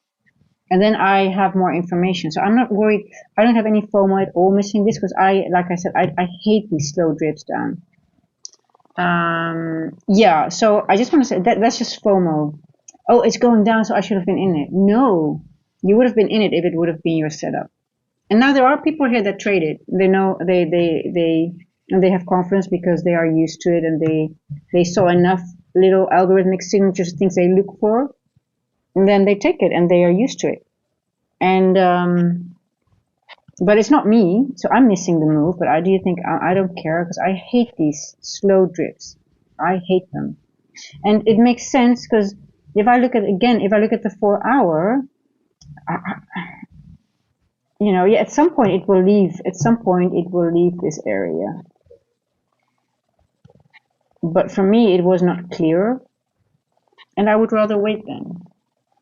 So no, but it's good that you say it. It's really good because it's okay not to be in a trade, and if you want to be in it, then you study, you go back, and you are like, okay, what would I have done? What would have been my confirmation, or am I just chasing? You always have to ask, am I just having FOMO? Because it's a FOMO thing when you think, oh, I should have been in it because you see it moving, right? And you think, oh my god, it's moving. Yeah, it's moving, but now, for example, for me, it was like, okay, once we go below the event horizon, I said, okay, it's probably going to the next one will be the next end walk, right? But still, I'm just like, I already missed the move here.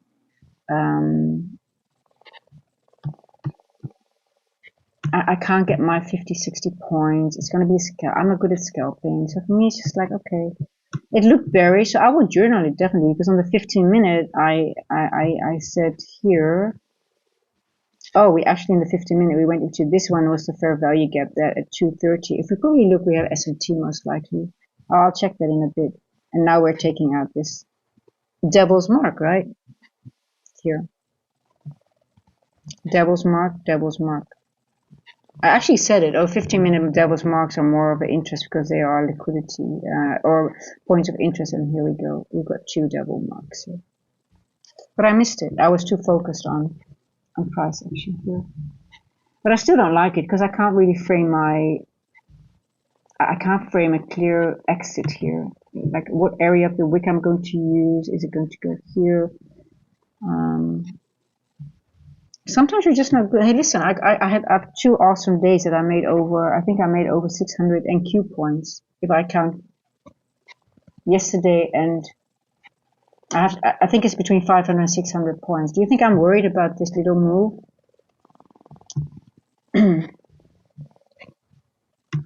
I think we're going to get much more larger moves this week.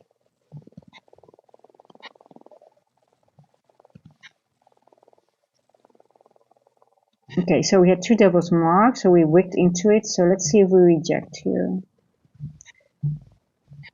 Or are we going to go into these wicks? 343 is coming. Yeah, just be okay to miss moves, and you know, it's just intel.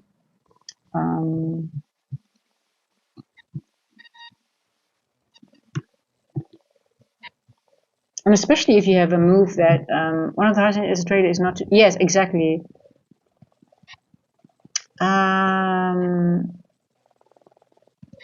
Regarding the devil's mark, do you consider a DN mitigated after price touch the level wick or body?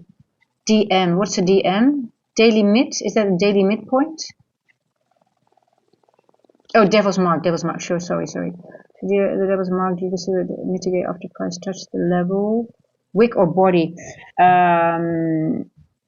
So what I like of a devil, I like the devil marks that have so you have a candle here. Let me show you. The best are the 4 hours. Oh, it's not a devil's mark here. Okay, so I like. Let me try to find one on the 4 hour. Hold on. Let me find an example on the 4 hour. Let me find.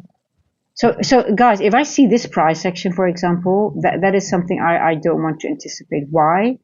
This is just. I think we're going to get a snapback and we're going to go up.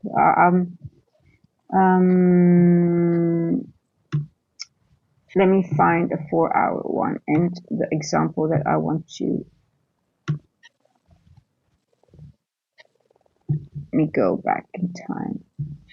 We have, you know, Mether, that we actually haven't had a lot of them lately. That's also very telling, right? We haven't had any 4 hour. Look, there hasn't been any 4 hour devil's marks. A long time. Oh, here's one. Here's a nice example. But this didn't do what I wanted it to do.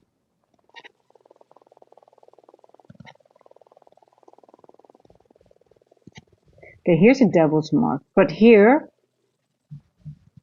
what happened here it created another one, and the manipulation, this candle here, this wick here, gave the manipulation wick for both. You see that?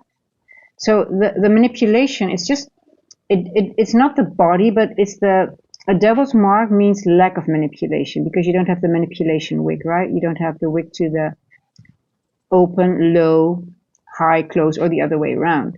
And the same, well, this is on the opposite, but this candle did the both. So if you see it, this one stopped, you would expect this one to give this wick, but did not. But this candle here gave the manipulation for both these candles. So that's what I mean when I see a devil's mark, this will be my entry point, because I'm expecting this to be, if this will be let's say a 10 o'clock move, then this will be my entry for my distribution move to the upside. So, and then it already gives me, I've got a devil's mark here. So if I trade my, let's say this is a 10, this is a 2 o'clock, but let's say I'm already expecting the morning to start, and I see these two here, and then I'm already looking, okay, we're just gonna, because I always want to enter that's my model, right? I enter when, just pretend this is 10 o'clock, the 4 hours, so I always want to enter between the open and the low. So if I see a devil's mark, I'm like, okay, we're just going to get a wick, and especially when there's a wick here, this is going to be a rejection block. So that's how I use, it just helps me. It's not always, nothing is everything always, but most of the times, then I can treat this area as a rejection block, and then I'm already hunting. I'm already aware that I should enter. I already know that this will be my entry area for my trade of the 10 o'clock candle. And then I'm obviously watching opening range gaps and things like that, but I'm already aware. And you see this candle here, but this was for the 2 a.m. I mean, this is for the afternoon session. This would, if I would have traded this, I would have been aware, and I would have also know, okay, we're most likely going to go up here because we're going to get a manipulation wick. So we go open up, we go down, and then we go back up. So that's how you use them.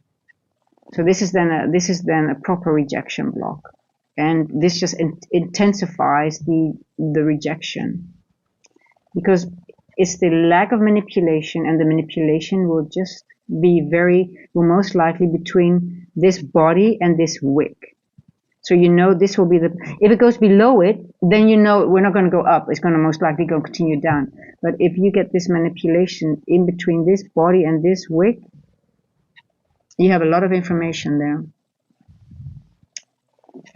Does that make sense?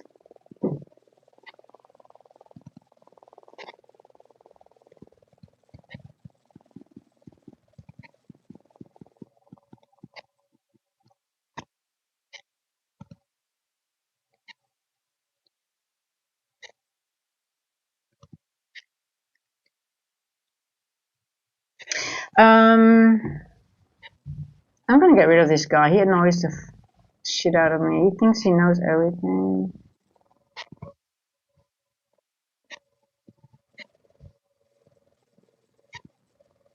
Okay, I got rid of 007. He's annoying.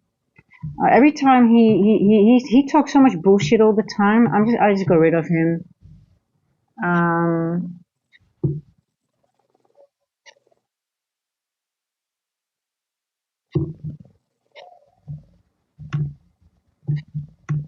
Every time he says something and he was wrong, and then he just adjusted and he pretends he knows everything, and now again he talks bullshit. Okay, so that's the devil's mark. Does that make sense? But we haven't had in the 4 hour, they haven't occurred a lot lately. So, and if you see one like this, and this one works differently, obviously, because there's no wick next to it, right?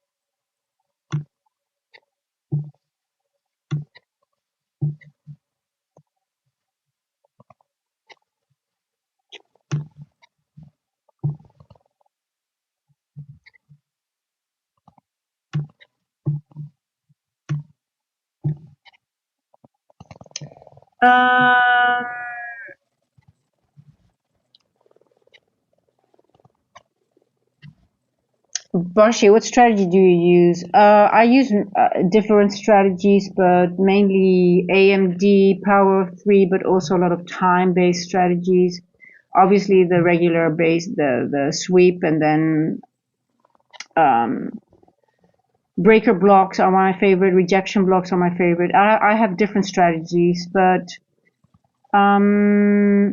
like now I'm getting interested, guys, because I see price action is changing. I like the speed. So, like I said, we've been setting up in a nice way. I'm getting interested now in a long, because it looks like I just missed the entry. Look how we've been setting up. This is more my interest now. See how I don't know. I don't know if you guys are already in a trade, but it's going to go nicely now because we've been setting up for this move. It's going to be fast and swift now. I missed it, and we're in the macro. Damn. Is anyone in it long? We took liquidity here. We entered the N walk. I think we're going to take out all this beautiful liquidity that we created. Let's see.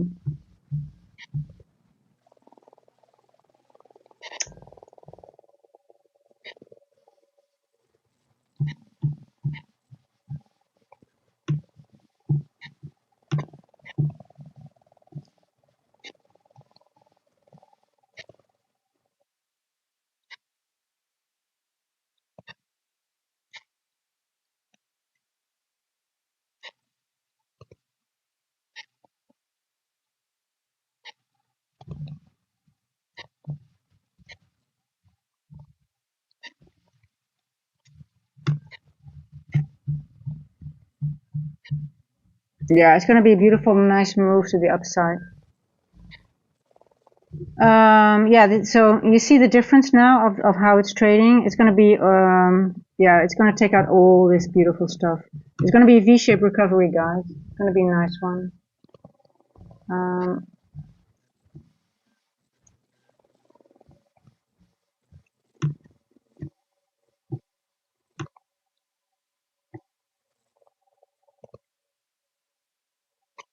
let's see.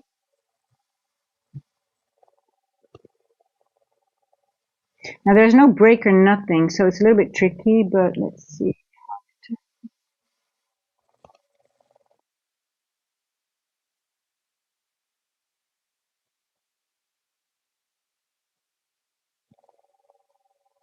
You see the difference, how it's printing differently? It just left one little gap, so let's see how it reacts here. Um,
Guys, don't feel FOMO. I mean,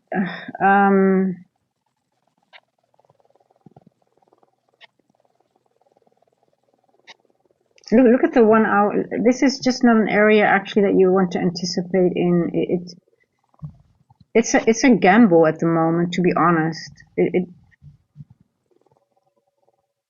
We could reject in this wick, it could go back up, it could go further down. I think it's going to go take out this everything here, but I'm not interested in entering or thinking, oh my god, I missed something, because it's not a for me. It's not A plus. It is B. It's C. You can still make money, but just don't feel any FOMO with missing anything of this, okay, guys? Just really don't. This is train yourself to be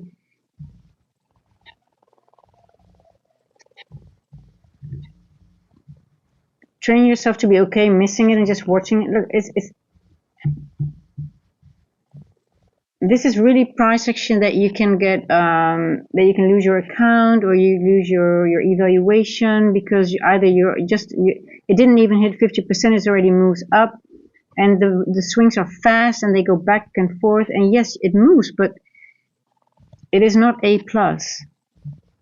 We want to try to get only A plus setup, which we can really build, have a logic around behind it. And there's too many ifs and it's too many, but it could also do this. It could have gone further. Yes, it moved here, and I think it's going to go higher again, but it doesn't make me that exciting, to be honest.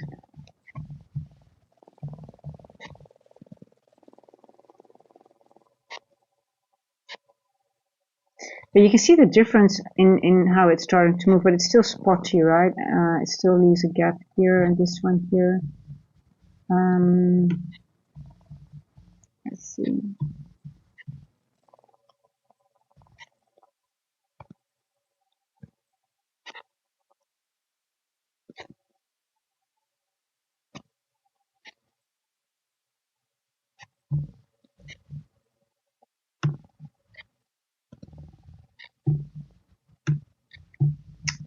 No FOMO, guys. No FOMO. But we could go all the way to the midpoint. Oh, the midpoint of the N wall is 0.5 of the dealing range.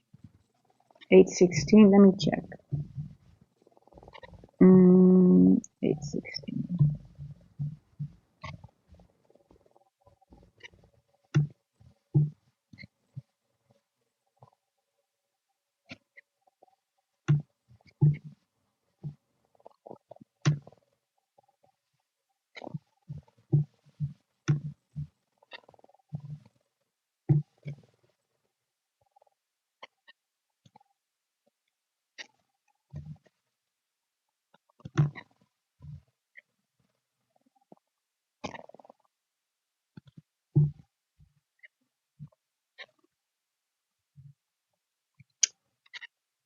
Which criterias are missing there to be an A plus? Good question. You're making me think now.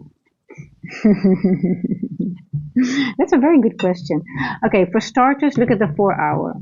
Look how we are. We are in higher time frame consolidation. That's one. Um, now,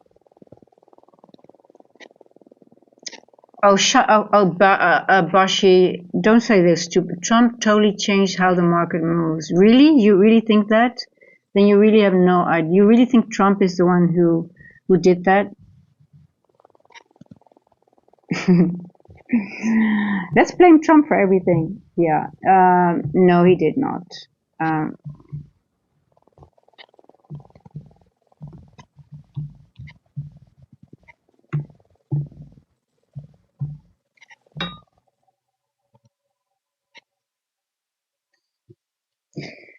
you always have to blame someone else for your own failures. Is that the case?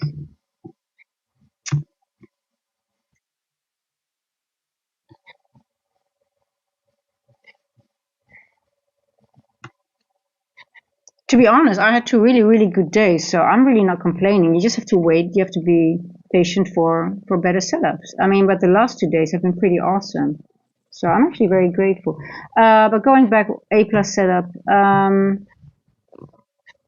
Let me just hold on. I just want to see. I don't want to. Now I do see we had a sweep here. Um,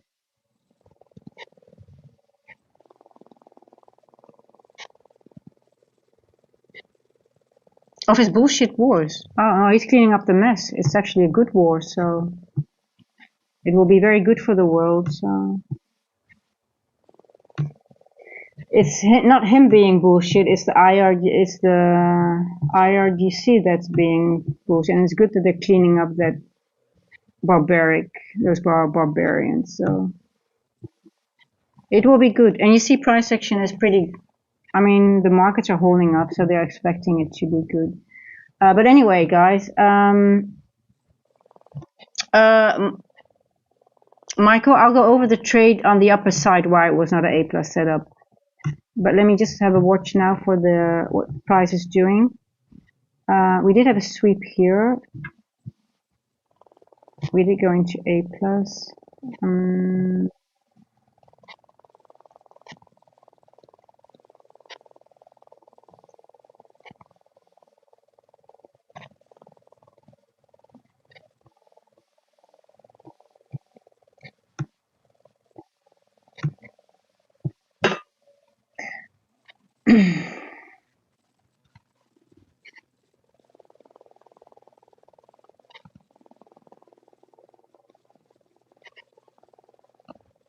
Now, guys, I do feel FOMO because I wanted to actually get in here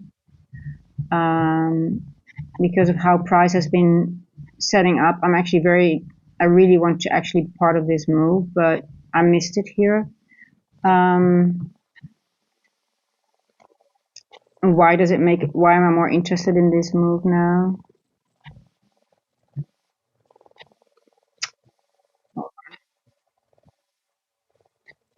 It's 4 o'clock. Let's see. Let me get an entry.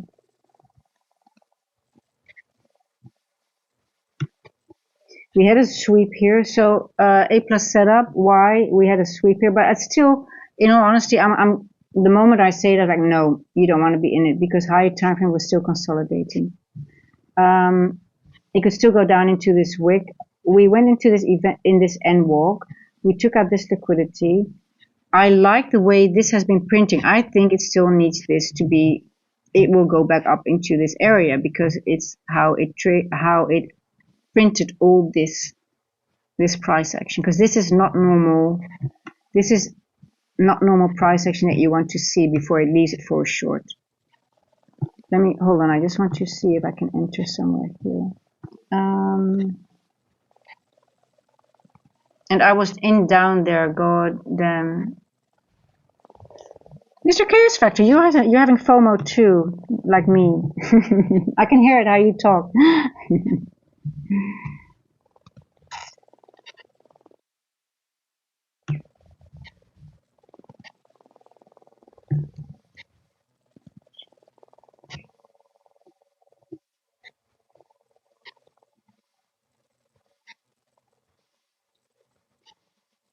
So for example, if it would go further down, right, if it's not done yet, it could, because it didn't touch the zero. I'm just seeing, I'm just looking at it, okay, it didn't touch the 0.5. Then a lot of people who are short will be also in this move, either will be taken out, or it brings them, their profit will go back down very, it's not easy to be in a short either, because if it would be continuing, these are large moves to the upside. I mean, it's fast, and then if it starts continuing to the downside, I'm happy that I'm still out.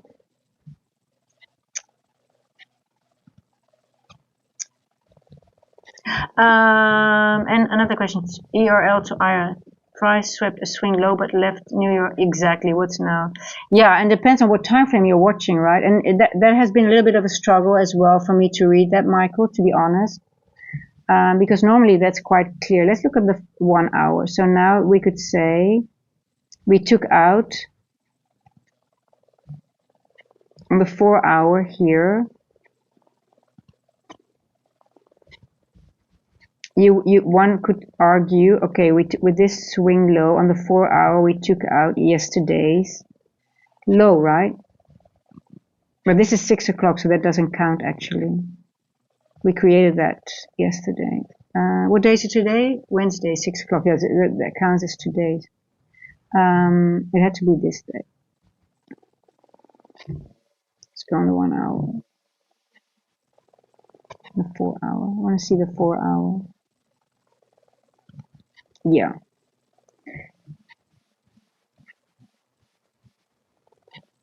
So on the 4 hour, technically we didn't do anything. We took out this 4 hour candle, this low here, and technically we took this low. On the 4 hour, because we're in consolidation, it's very hard on the higher time frame to say external to internal, right? So for me as a distribution trader, it makes it really hard. So I usually use the 4 hour for that. But because we're in 4 hour consolidation, ERL, IRL are very hard for me now, because I usually need that on the 4 hour or the 1 hour, which I live on. But on the 1 hour is also here. We just took out a wick. We went into an N walk. So that doesn't give me that clarity, like where are we going? And we left exactly on the high. We left a lot on the highs as well. Let's have a look at the daily, but it's the same. If you look at the daily here, why are we in this price action, and why will today be very shitty? We had a doji and we're in this part of the wick, but most likely we might go into this part of the wick. But we can slam back. When we're in this wick, we can slam back any time into the other side again. Because large wicks means a lot of imbalances, and imbalances, that's why you have this slow price action. Need to be balanced, so it goes back and forth, and we literally have yesterday 2 large wicks on each side. So it already makes it a zero. When I see this, it's already, that's part of, okay, it's not most likely not going to be an A+ setup for me for my distribution moves. Doesn't mean that there are A+ setups for scalpers, because everything on the lower time frame can give a small breaker, whatever you are trading, it can present itself, but not from me for how I trade.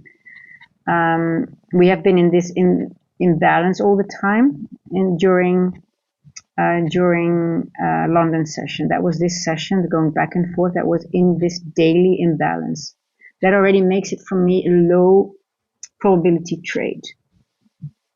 And the way this has been, the PA has spotty, a lot of open gaps, is just something that I stay away from. Even though it makes a move, yes, but how far did it move to the downside? It was hard for me to calculate, to be honest.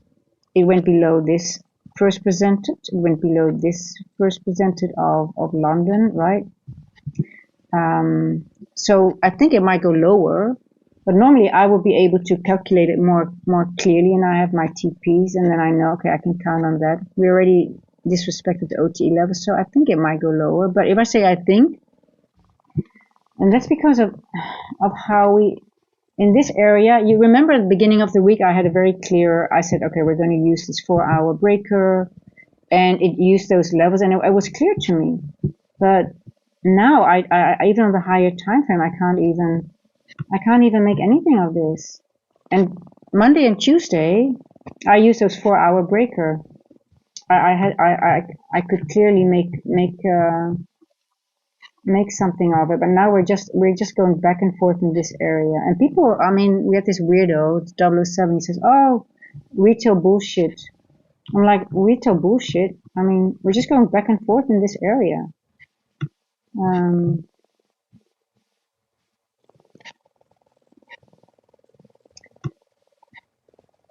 and when we started the week, we were here, and we had the breaker that we used. There was a lot of, but now we are in this area, and it's either the top or going into this range. Then I'm interested again. If we really have displacement to the downside, then me as a distribution trader, I will be interested in this area. But we're not moving away from this area. We're just going back and forth. So the moment we are really displacing, then I can start using these levels again.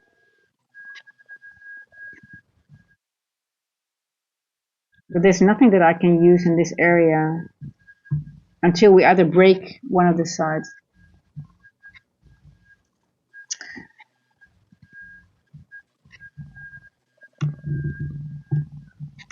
Yeah, but even the daily, Michael, are you not? It's tough on the daily as well now. Look, we're now in this little imbalance, and yesterday's doji is not making it easy either.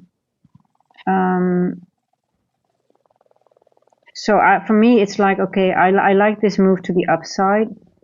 Like I said, I like the 25,263 now because that's a weekly mid candle. So if we start going back up, I really like 25,264. 25,264. That is the CE of the weekly wick. But now this is just for me. I don't know. It is just not my price action. And it makes sense. Every time when I'm like, oh, I'm struggling, I can't read it properly, it's like, either we're in a wick or we are also in a midpoint, we're in a volume imbalance.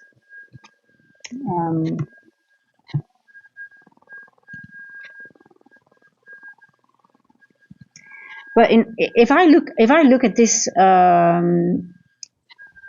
yeah, so Michael, I have, I don't know if you noticed that if CPI, especially when it's with combined with the 10-year bond auction, I don't know if it's always combined with. I hate the days. Those days are always my, and I think this is also similar already with 10-year bond auction. This is most likely we will see this today as well. So I'm not even looking at the chart until 1 o'clock. Hey, company man car, how you doing?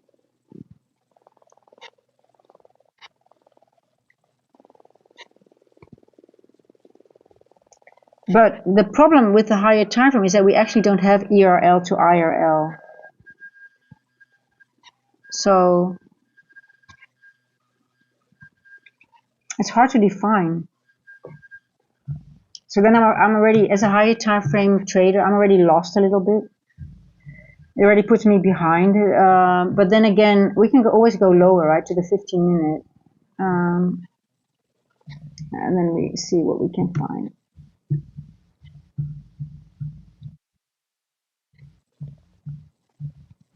Oh, look here. We have a nice example again.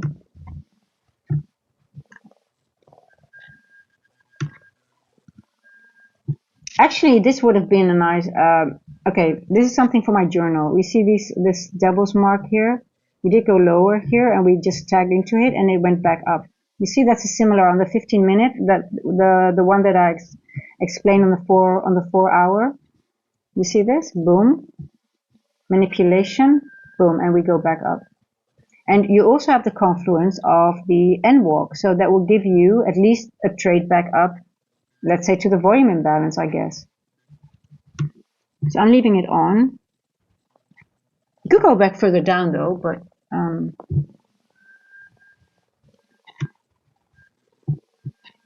And we're back in consolidation. You're treating 25.2 as a bearish order block as long as Amit is holding my buy higher time. The 25.2, let's have a look.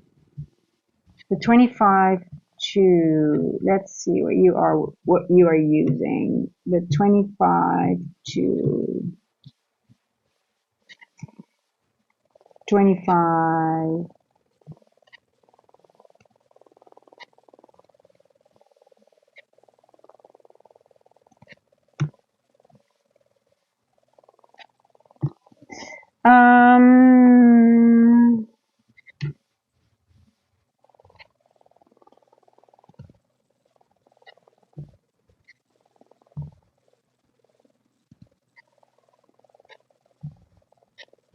Could be 25.2, yeah. Well, let's calculate the. Are you using the whole candle or the bodies only? Let's see if anything lines up with it. I'm going to use this one here.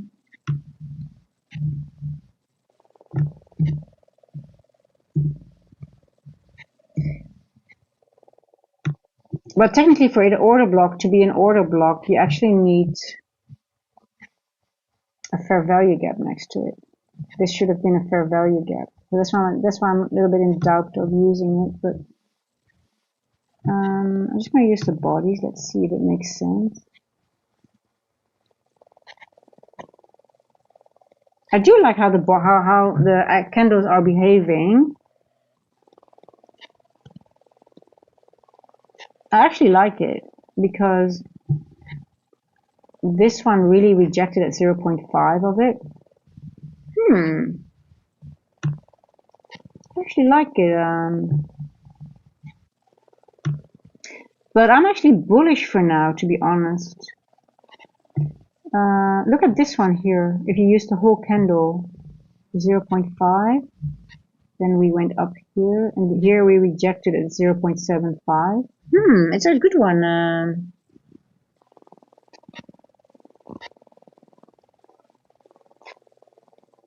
I like it. Full range, yeah, I see. I tried the full range as well. But.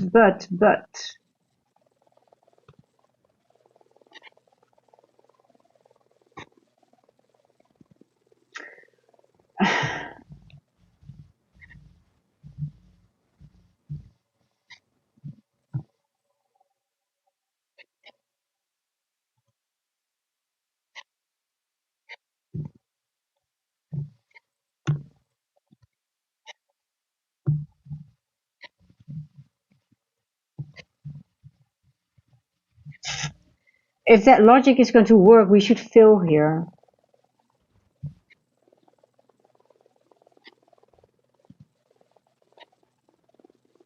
But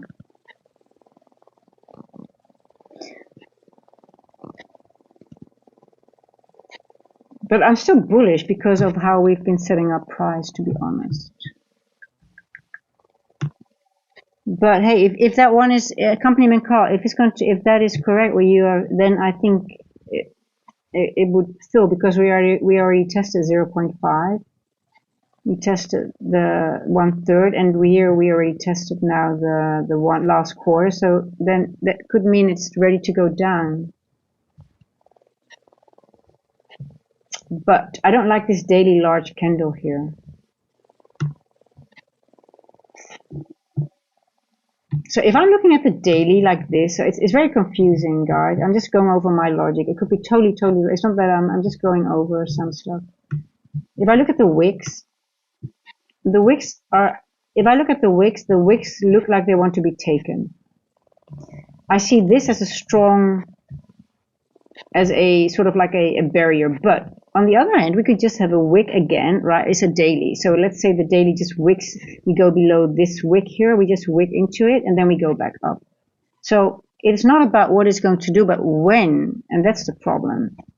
That's what because it's just like we mitigated, like we already went to half of this daily wick of yesterday. Okay, so it could reject, right? That's why it could go back into this wick. And then maybe it's going to take out all these highs here, because these highs are too, look how it's been setting up. This is too juicy to not to be taken.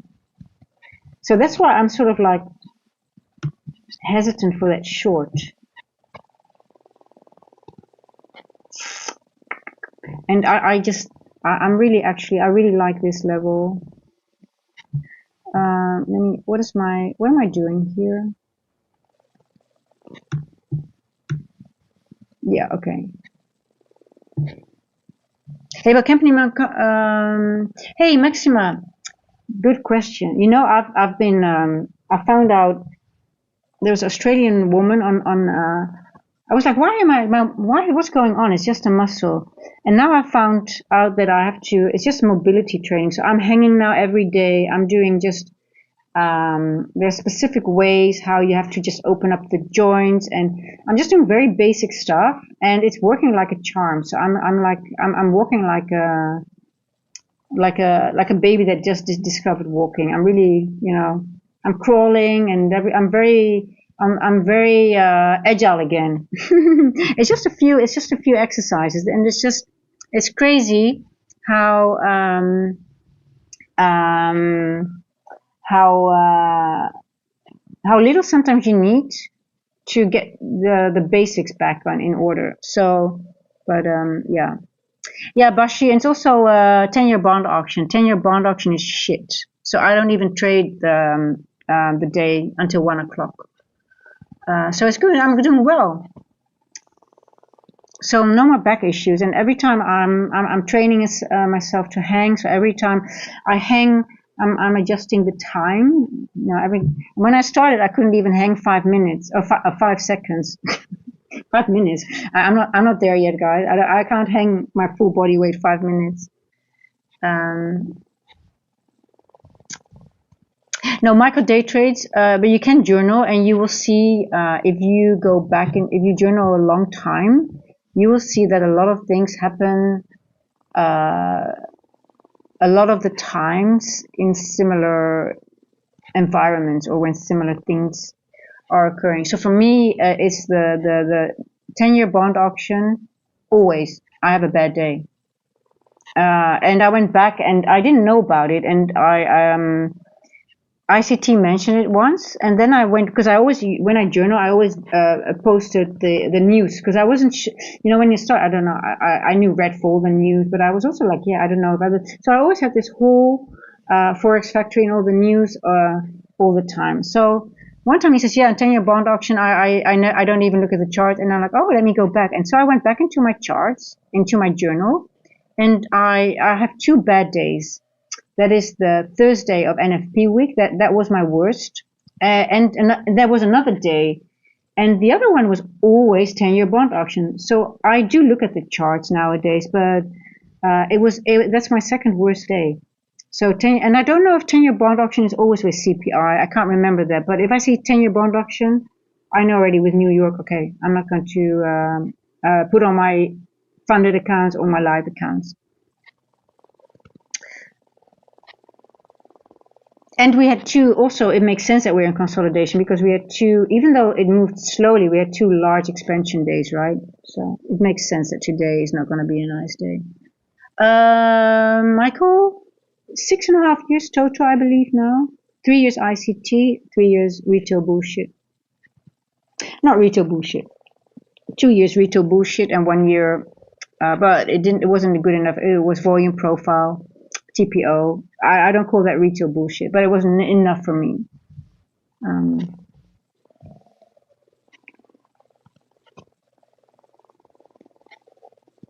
I like this long though. Yeah. Let me put a paper trade on. I'm gonna paper trade this, guys.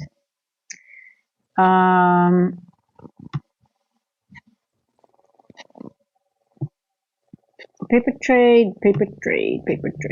Let's see. Ooh, this is bad. This is I'm too late. But never mind. Let me see if I can. Yeah, I'm gonna put it to here, to my level here. It might be a little bit too much. If I, where is my? Yeah, that's midpoint of that wick. Hold on.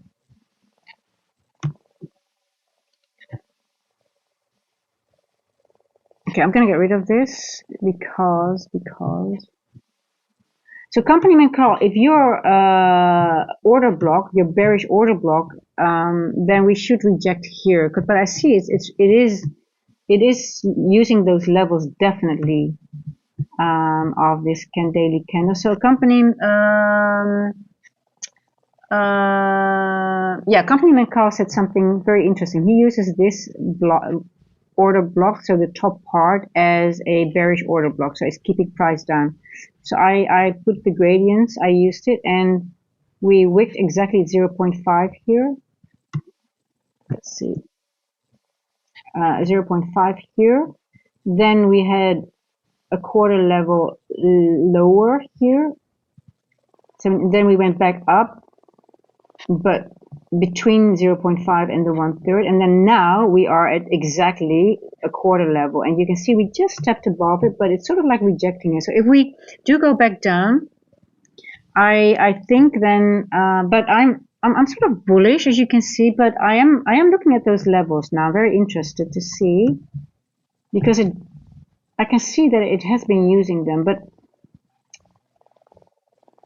I'm just wondering if this candle here sort of like reversed is our reversal to the back to the upside again. So yes, we had two good days, which was this day and this day. So I'm just thinking,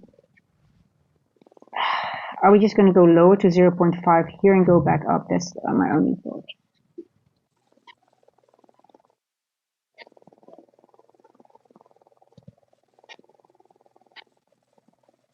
So what I'm saying, company man call, to make it clear, the moment we hit 0.5, and we have done the work, it's not valid anymore. That's the only thing that I'm thinking of. And we hit 0.5 here. We went down a lot. We started going back up. So I'm wondering if this is still the valid one we should look at, or should we look at one that is going to hold us up as well. So let's reverse the logic and use this one here. I'm going to use the, because I think we should go a little bit lower before going back up also.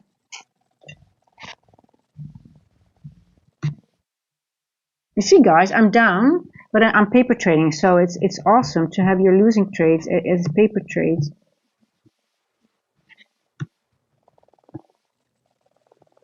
And if you paper trade, journal them. You have to journal them. Like, what could I have done better? Was I FOMO trading? Was I getting in? What did I do wrong? What can I, what did I miss? The most important question when you journal, what did I miss?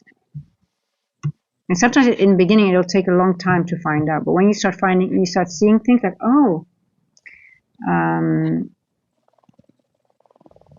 you're like, aha.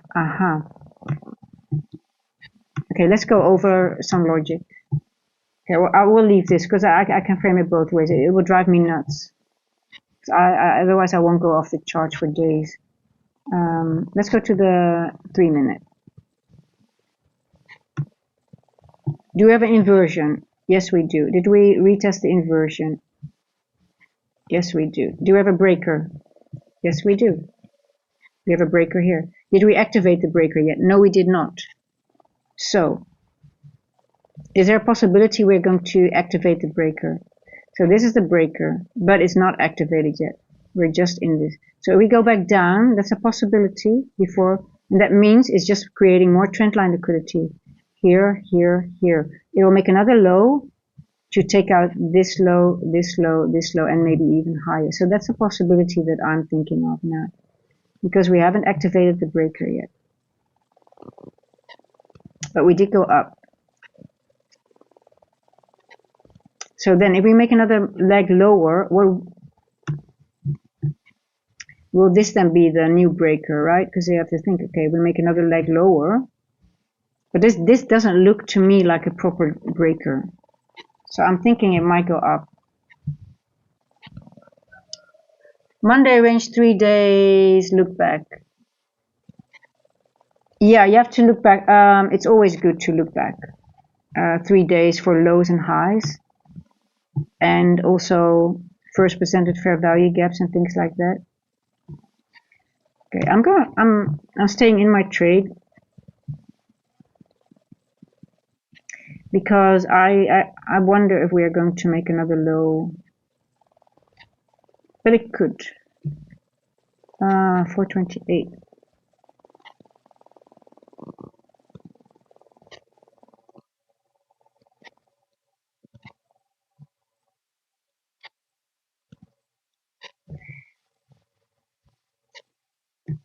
Three. Let's go to the 9 minute.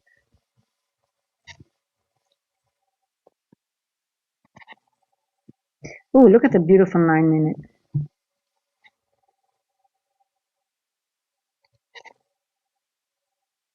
So we took out this low here, so we swept liquidity. We have a breaker here. We just haven't activated it yet. So we have an inversion. We retested the, well, we technically did not, but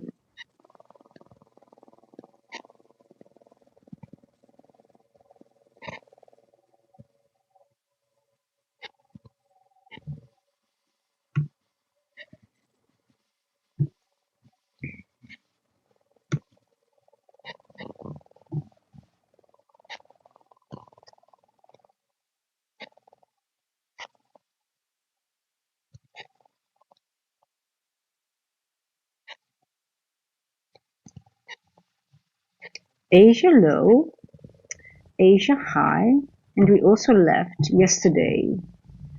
We have here beautiful 130, and then we went down, right?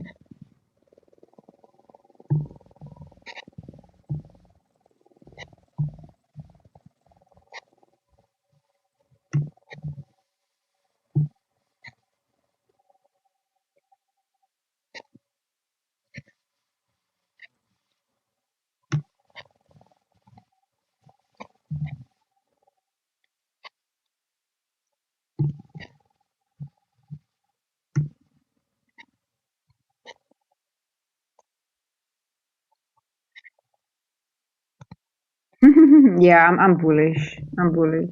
I think we're gonna take out this high, go back because this range hasn't been finalized yet. We just went down. We left this one. Yeah, I'm leaving it. I'm bullish. Staying bullish. There we go.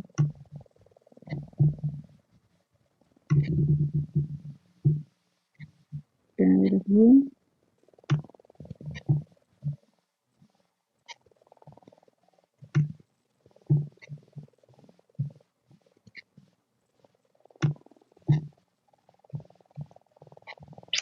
NQ moving crazy 300. Yes, I think I made over, I think somewhere between 5 and 600 NQ points in 2 days, on Monday and Tuesday.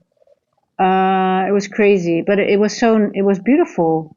On Monday in London, it was already clearly setting up for a trend day. I didn't expect yesterday to be a trend day, but after 10:30, I was like 10:34. I entered again. It didn't give me my full points, but I had to, at 1:30 when we started moving back down, I got out for, I think, 100 points instead of 200 points I was aiming for. Michael, do you stream only here on YouTube or in your Discord? Well, actually only here, but I'm sort of playing around with some ideas, but that's something maybe for in a bit, but technically it's only here in London at the moment, yes. Yeah, I mean, it's been just, but trend day on Monday was just beautiful. Um, so, today if we have a bad day, that's not too bad. How did you do, Evneet? Did you,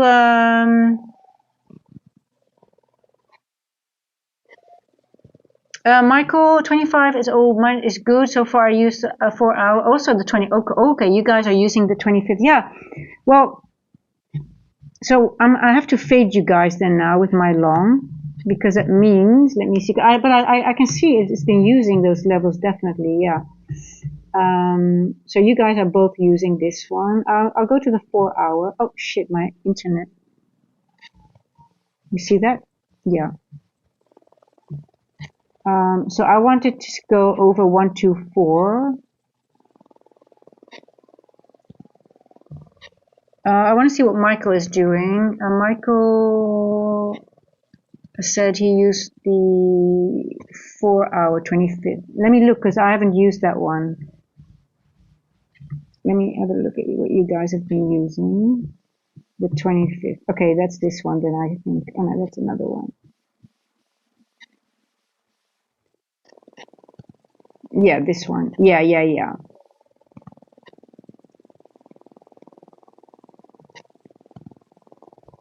Okay, let me see what you've been. Let's go one leg lower.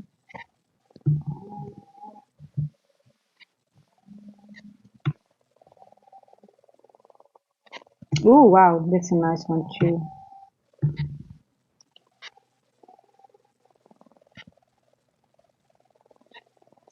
I like it also. I can see what you got. Yeah, I can see because, but then again, also here, what I would now, you see how beautifully we tap into the 0.5 here and we went down here.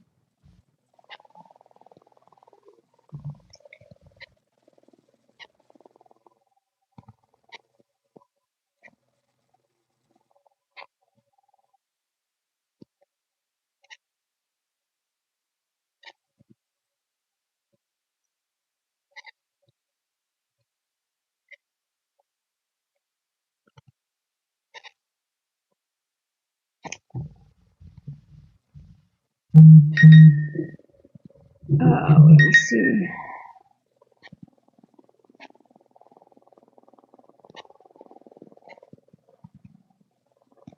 I need to double check because there could be people from the glass on the air, but I don't see. There's no one here. Oh, okay. Well, I mean, company man Carl, it's still reacting from that level from the daily because we don't have the on the 4-hour. We don't have that level here, but from that daily, it's still rejecting, right? So, alarm? No, it's not an alarm. It's just my. Oh, guys, don't panic. um, it's still it is it's exactly holding that level, but I'm still bullish for because I'm only bullish. Why? Because of how price has been printing. That's the only reason actually. Um, but looking at the 4-hour, I mean, why would it go up, right? It doesn't look like it should go up.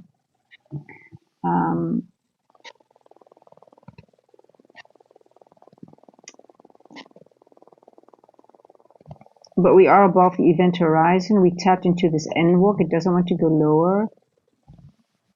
Maybe it's going to use these levels for CPI to drag it down, right?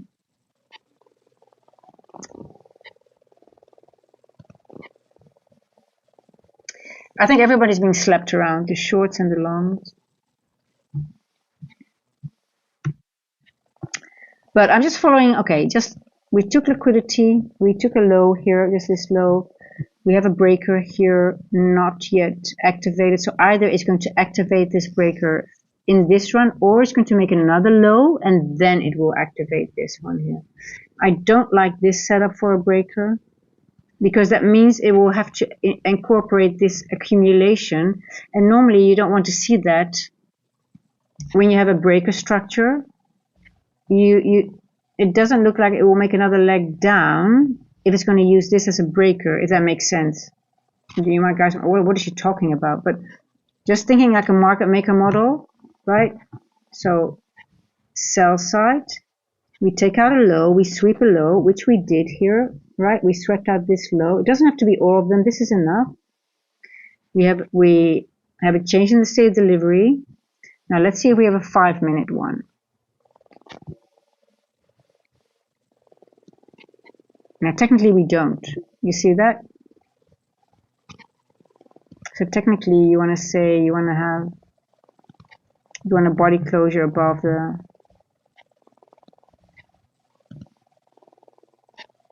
But on the 5-minute also I like this breaker structure. So Um, let's see. See, it's very tricky.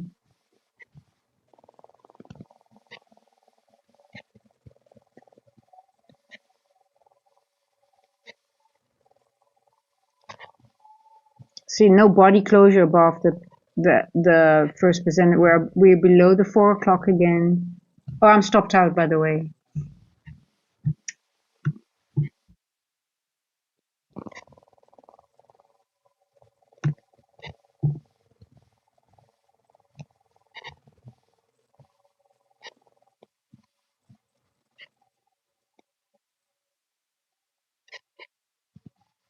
We went to there's one imbalance here that was here.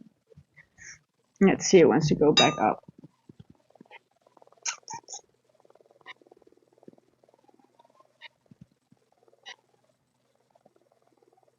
Anyone in a short? Are you guys still in a short?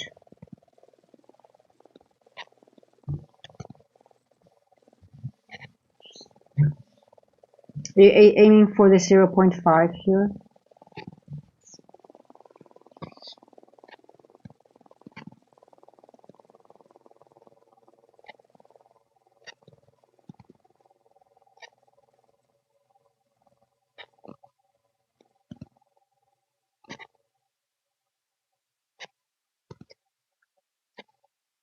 Are you in, Maxima?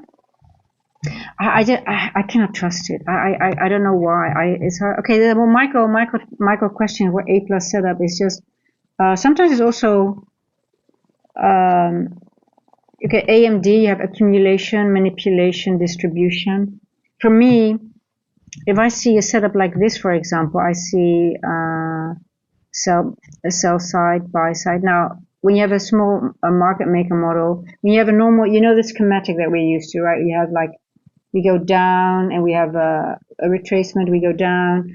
And a retracement normally is on the lower time frame, a full market maker model. But the problem is when on the higher time frame you're consolidating, you don't have the mechanics of a normal displacement down or up, and then you have a retracement, and then it creates smaller market maker models. Now, the only market maker model that I see on the lower time frame is this now. So we've been creating this to the sell side. So I see this as first stage of accumulation. So if I would see AMD now, this is the first time that I actually see AMD. That's accumulation, manipulation, and I would expect now a move to the upside to take out this liquidity that we've been creating. So that will be for me an A plus setup now. We took out a little imbalance, but I don't like the time. So again, I don't like the time. But for me, this is a bullish setup because we created liquidity here. We have a market maker sell side. The breaker is still not activated, but so I think we are still. I think this is a bullish trade for me still.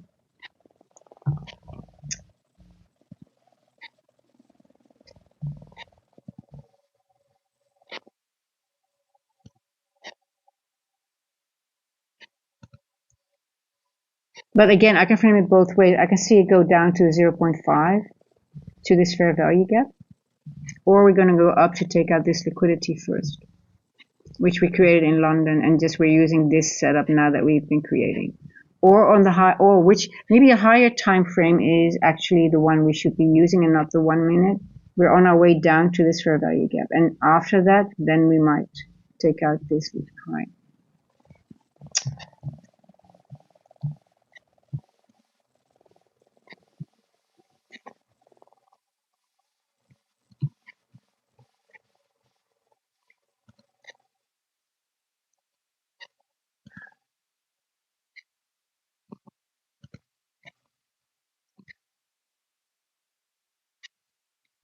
I'm going to do paper trade again. I'm again going to do long. I need better entries. Come on, I'm too slow now. Yeah, I like this liquidity here.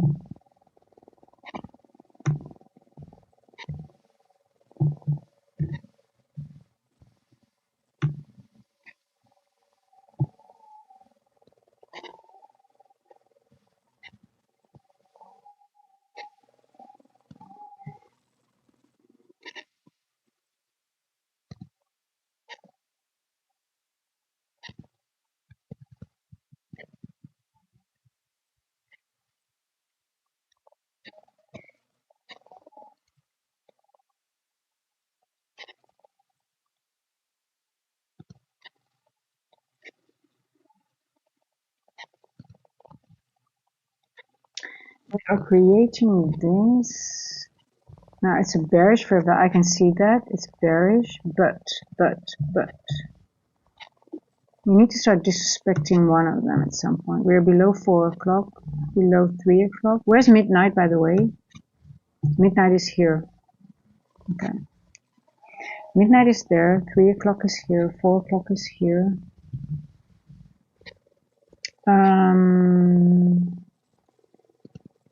We're still in consolidation. We took out Asia low.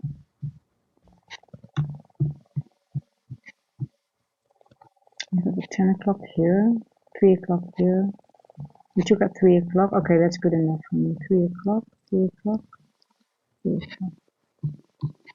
Okay.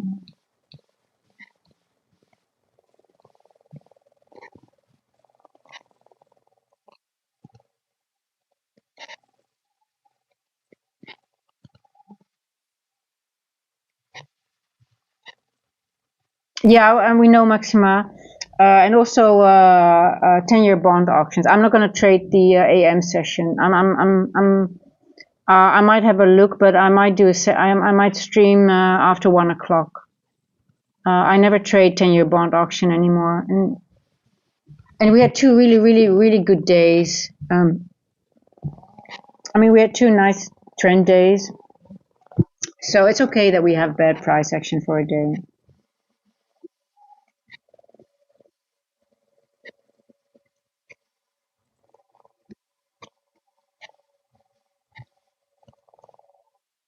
Let's have a look at ES, by the way. I want to see. We have. I didn't even look at it. Hold on.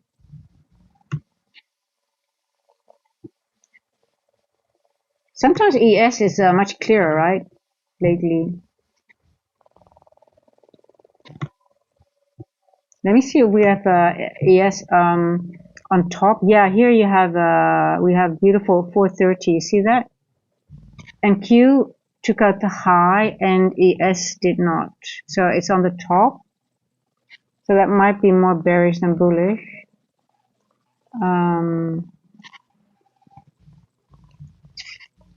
Here, this one here. And that's exactly that level, company man Carl. That level that was holding.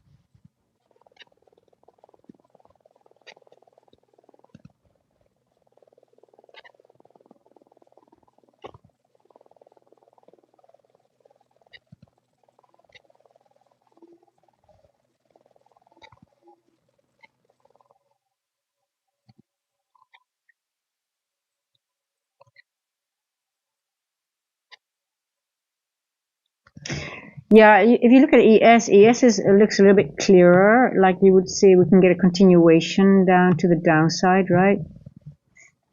It looks like clearly it wants to continue here.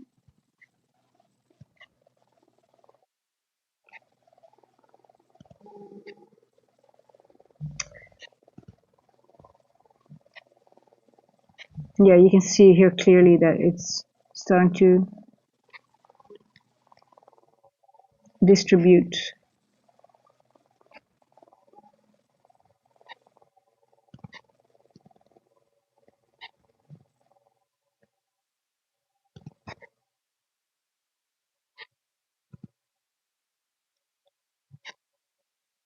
There you go, yeah.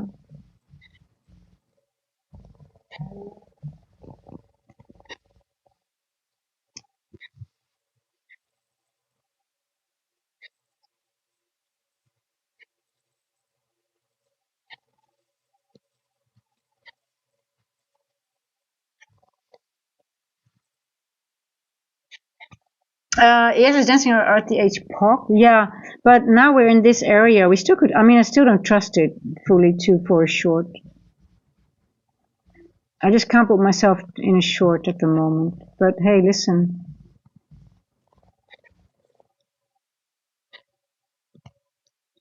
Look where we formed midnight here. It's right on the top.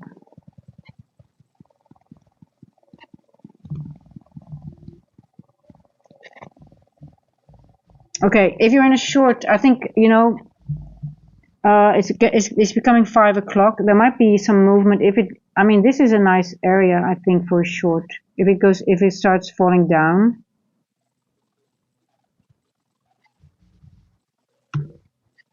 I will have to let it go. I'm not going to be in it, but it's the midpoint of the N walk and it's 0.5 of a dealing range. 815 would be a nice area if you're in it. But then it's going to take out all this liquidity. That would be nice for you guys who are in the short. That would be a nice reward. I don't know if it's going to do it. I hope so for you guys. Anyone in the short? No, I'm in South Africa, but Rafa. I am from the EU though. I'm from the Netherlands originally. Let me open my window a little bit. Hold on, guys. I need to open the window and quickly go to the bathroom. Look at this beautiful, beautiful South African street and a beautiful South African supermarket. So beautiful, very sport to African cats.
Okay. So, have you guys noticed that I'm married to my bias today? Um, so I have had 2 really good days. So what happens a lot of the times, I don't know if you guys can relate to that. So I'm happy that I'm just paper trading, but I was just walking and I was thinking, I have to journal that. That even though I can see prices going down, and I do see that at some point we'll go up, and I still don't like the price action, but I am married to that bullish bias, and even though I'm just paper trading, so they're all losing trades, but it is a good thing then because of the paper trading. I realize you're married to your bias, but that is also because I had 2 really awesome days, somewhere between 500 and 600 points in 2 days for 2 upward movements. So you get it happens when you do really well. I don't want to say you become arrogant, or it's just something that happens that you think if you read price action really well and you're in tune, you sort of like don't, well, you know that you can be wrong, but in your brain you still think you're going to be, because you have 2 really good days. And I'm just catching myself that I'm really married to my bias now, like I'm to my long. No monetary loss, but I do realize that. And actually, if I look really clear, and I missed that the ES, the SMT, and I was already looking at this 0.5 level here, and I said, oh, we didn't reach it. You might want to go there first. There were little things. I'm like, okay, but okay, still I don't like the price action, but I'm definitely married to my bias. Yeah, but I'm wise enough to paper trade, but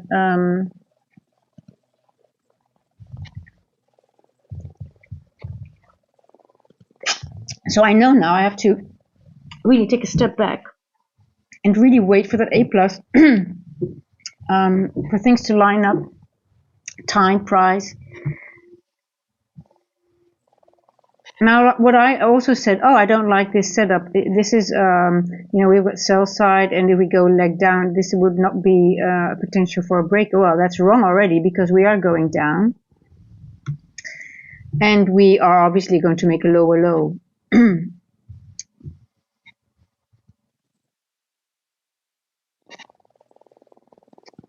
Yeah, max definitely, but I'm sort of waiting for that low resistance. It is doing exactly the same, but onto the other side, right? But the thing that got into my brain was also, we have a pumped up hype. At some point, we'll get a low resistance low, like a fast move to the downside. But listen, we are actually not. It is nothing of such a kind yet because we're just literally in that accumulation. We're still in that range. So for me, it will. I am more waiting for that low resistance liquidity run to the downside. This is just we're just moving. We're just in this accumulation. So I really hope we're not going to move now. I don't think we're going to get the run. They're going to take out this fair value gap. What time did we form it? 3. Hold on. Let me see. That would piss me off because then I would miss my trade. But then I would get a little bit upset, to be honest. But then that's my learning. Then I have to deal with that. 3. Yeah, we could actually. If I would miss a large distribution move like that, it would annoy me a little bit. But um, I mean, it's not my thing. The slow moves to the downside. Bowser, are you trading? 4:45 opened at yesterday's 9:30 open. Listen, four o'clock printed exactly at 4 o'clock also yesterday. It was crazy. Um,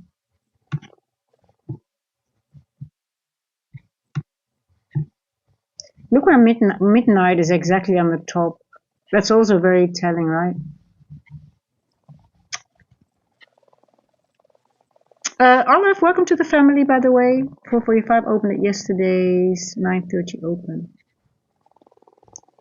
Yeah, so Bowser, look, because we have a doji, that's already low probability for me when we have a doji. Yesterday candle, this is yesterday's candle, so that makes sense, right? When the open and the close are literally almost at the same point. This is yesterday's candle. There's no body. Exactly.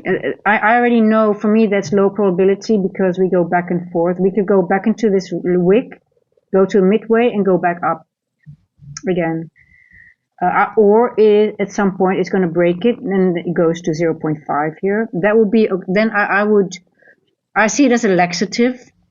If we would break this wick here and then we go to 0.5, I will get more interested in looking at the market because then we at least broke one of those wicks.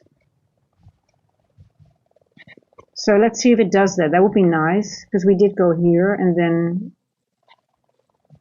if it goes to midpoint of the N walk,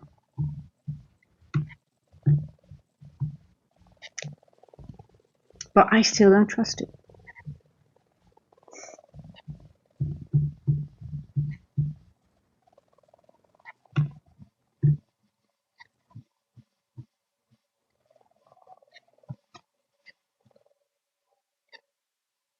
You see, that's what I'm saying. I keep on saying I don't trust I don't want to get in and just get wicked out and things like that.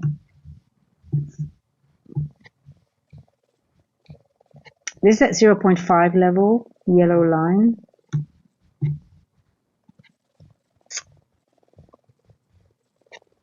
It's always, Bowser, it's always shitty, right? When you have a daily, you have your daily doji candle with hardly any body. The next day is always going to be shitty.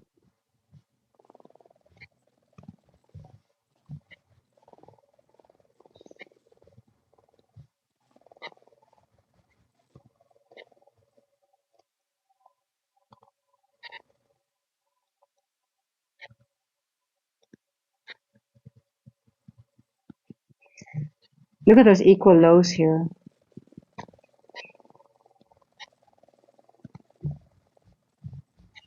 Look at those equal highs here. Look at midnight here.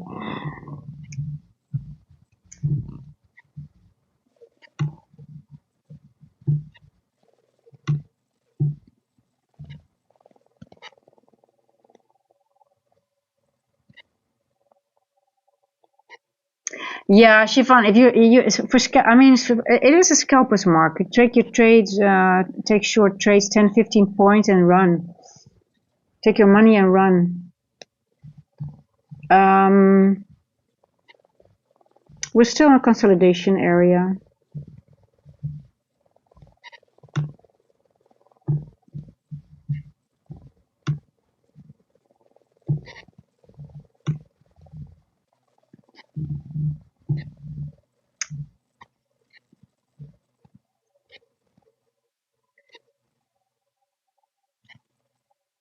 I really like this area, the midnight with that. We are below 3 and 4 o'clock. We are below midnight. Um,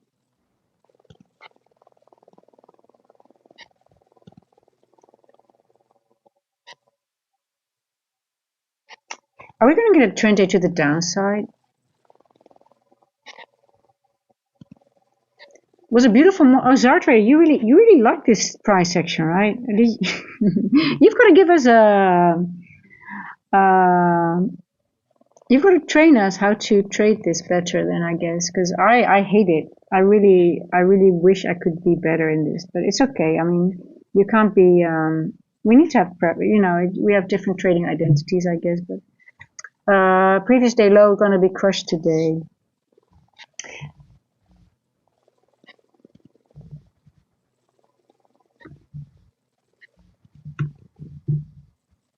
Yeah, at some point we need some relief of this large move, right?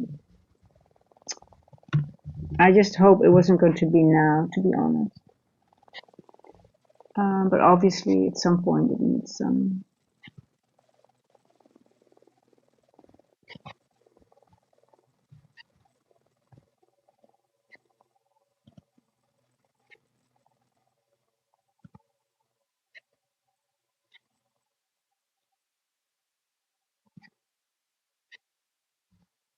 So, Shivan, you think we're going to go all the way down to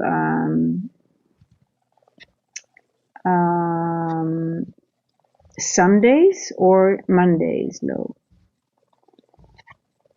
I can see us go to the midpoint of this N walk during this session. But what are they going to leave for CPI? What are they going to do? Are they going to bring it down all the way, or are they going to spike it back up?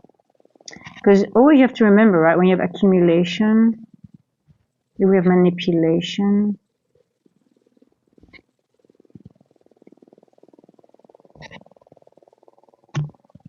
They left a lot of things to the upside as well.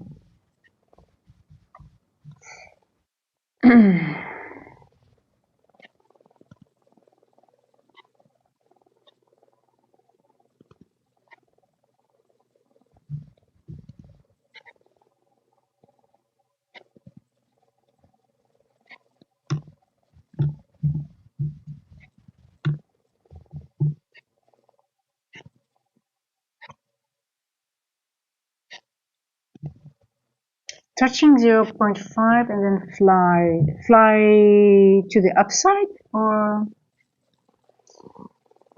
to the new week opening gap. Yeah, well, we're already in the new week opening gap. Well, let me see, which one is to this week's? Oh, the this week's was down, is below us. Well, look at the new week opening gap, right? What do you see? This one here. We only have buy side in it, so I do think once we start going, we will get sell side into this one. So what I'm waiting for, or what I want to anticipate or be in it, is a low resistance liquidity run that we just go down and we just, fill this with sell side, and maybe even go lower. I don't mind. I mean, I just want to be in it. I don't care if we go more lower, but I just want to be part of that move.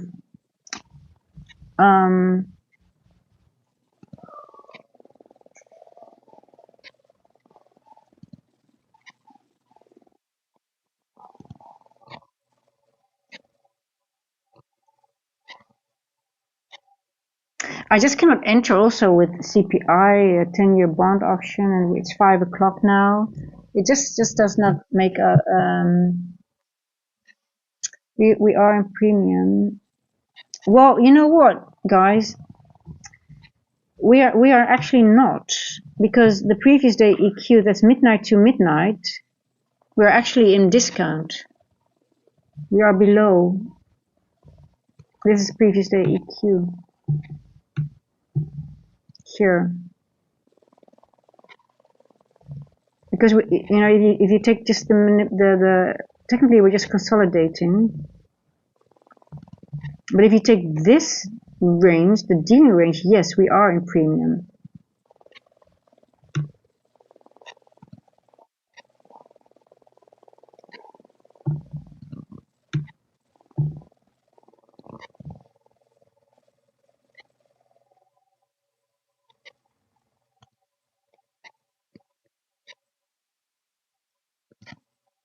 But if it decides to stay, so the point I want to make is if it's a consolidate, if we're in consolidation and it uses this range, it doesn't have to go to premium discount if we are staying in consolidation.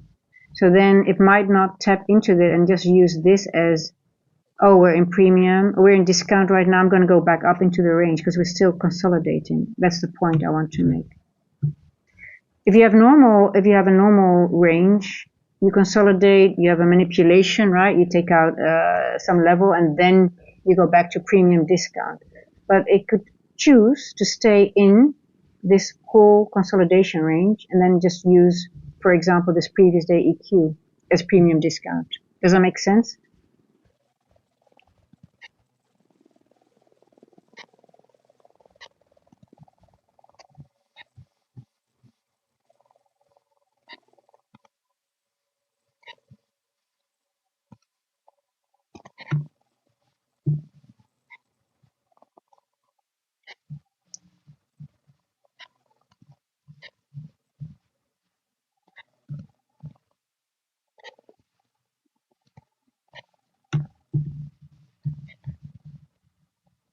But I mean, we seem to be dripping down.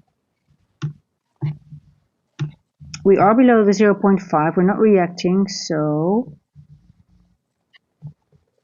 we're in the N walk. It looks like we're going to take these equal lows now.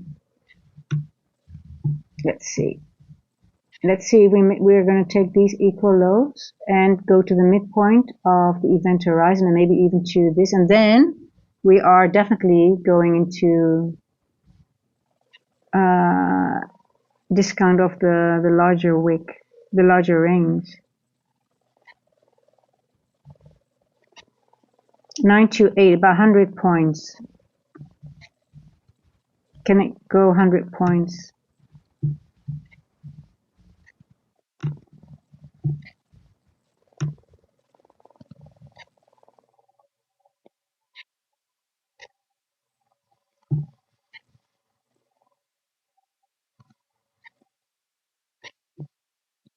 Yeah, exactly, Mr. Chaos. I'm also curious if it's going to do it. It's so close, right? It's not very far away, is it? Here. It's not 888.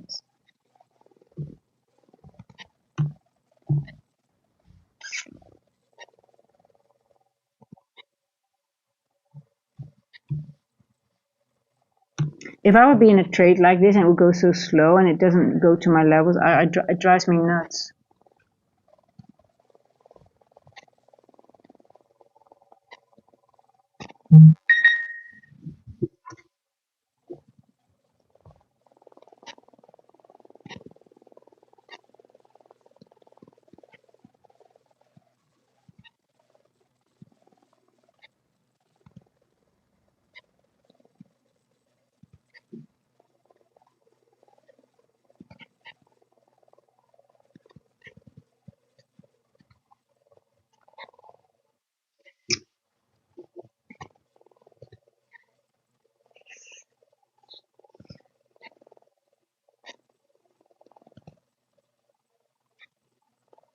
Is anyone still in a short, guys?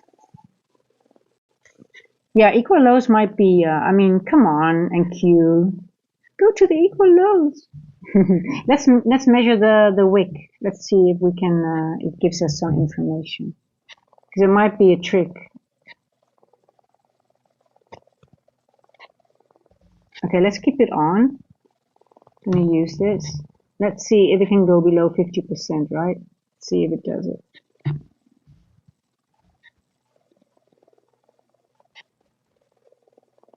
Ooh, it tapped 0.5 exactly almost. Ooh, you're so nasty, NQ. Oh, I don't like you today. I'm not going to tell you today that I love you. Today we're not friends. Okay, look, see, this is another 0.5. I don't know. This is a higher time frame. Or this is an old opening range gap. This is the old opening range gap levels that I use. I think it was a couple of days before. So I put them back on. But we did go below it here. We have a pass through. So this does look bearish though. Let's see. Yeah, exactly. Compliment. I think that's what they're doing right now. So that's why it's just there's no it just goes. I mean,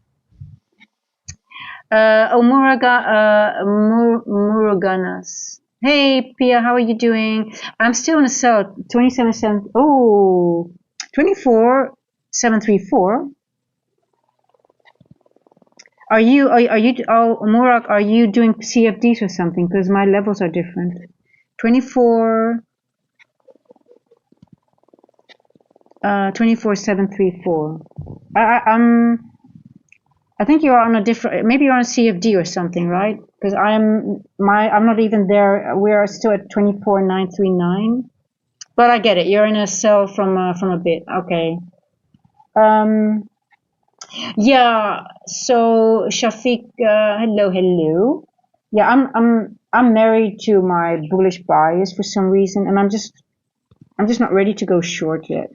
But I can see it's dripping down, and I'm sort of like, I don't want to miss the low resistance run, but we've got CPI coming, and I don't think we'll have the low resistance liquidity run yet.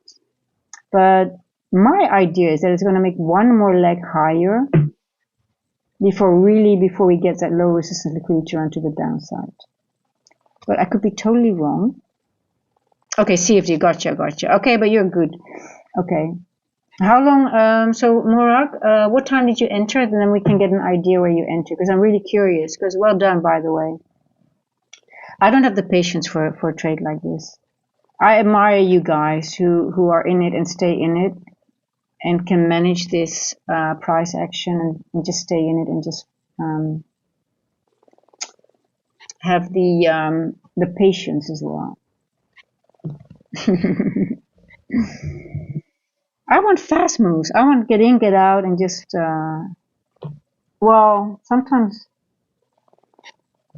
maximum 2 macros and at least 100 points.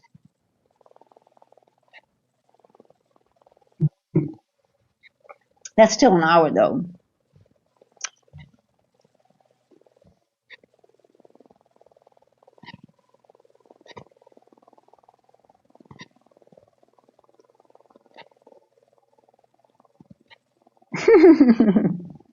I'm actually really happy that I'm not in a trade, but I would get upset if it starts really. I'm just going to be honest with you guys. If it really starts like to really expand really fast and takes this out and goes here and like, okay, I will get a little bit upset, but that's just something that I need to deal with. I'm using 25031.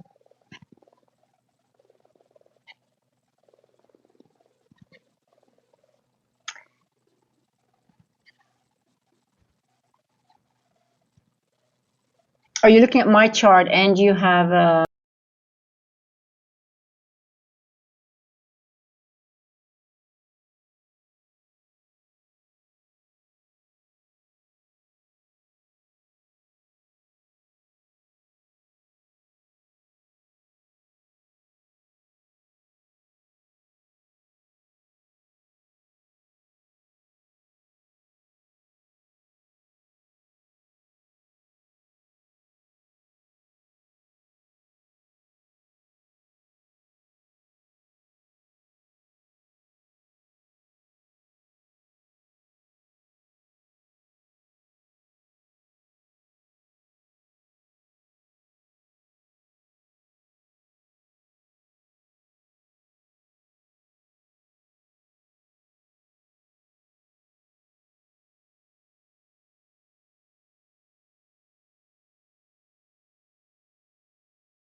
Oh, here we go. It's working again.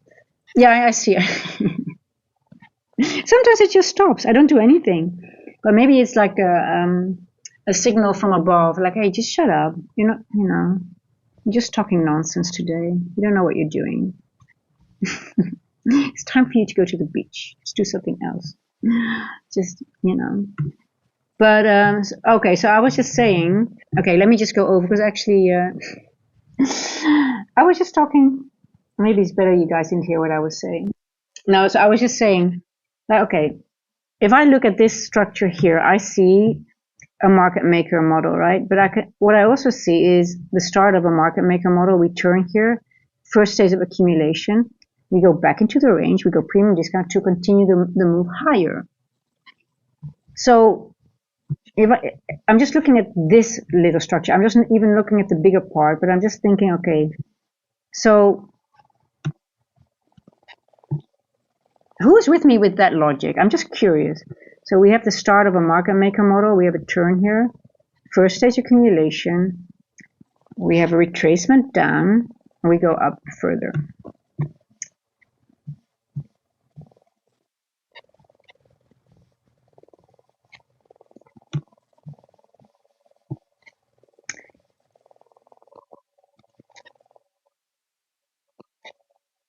Because look here, we've got a breaker. We just haven't activated this breaker yet. And let's go one phase higher. I know the 4 hour looks horrible. Let me go to the 6 hour.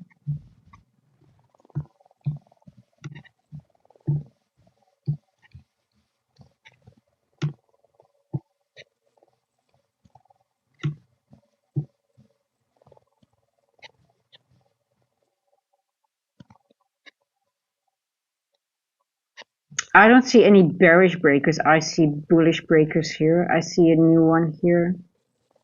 Was this the one I was using? No, I was using a bearish breaker on the 4 hour.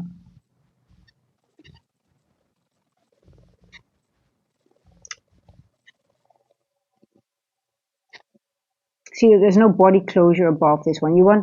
In order to get bullish, this needs to be activated. That means a body closure above this bullish breaker. Then you can turn bullish. Until then, we have to stay bearish.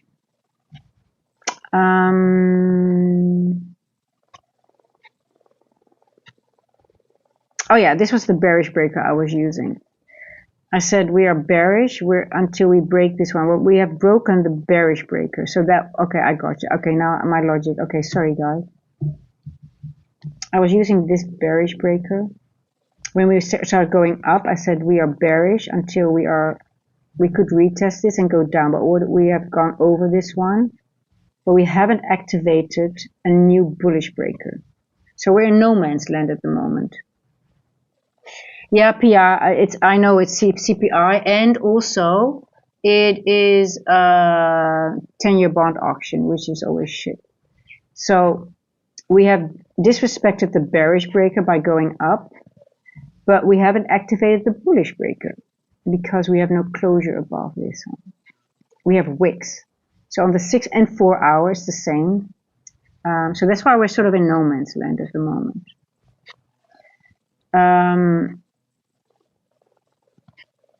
So we're literally in an area where we don't have a valid breaker. We don't have a bullish breaker, and we already disrespected this bearish breaker because we went up. We didn't use this one to go further down. We went above it. So it makes sense that I have no idea what I'm doing at the moment.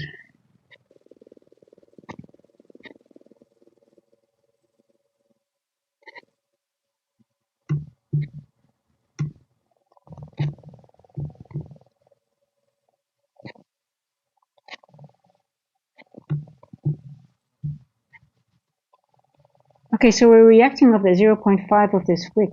See that? Also of the 4 hour. Oh, I didn't even see that we have a 4 hour wick. Ah, you bastard.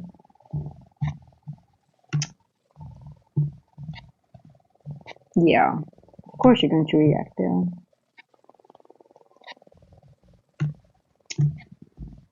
But this doesn't look bullish, does it?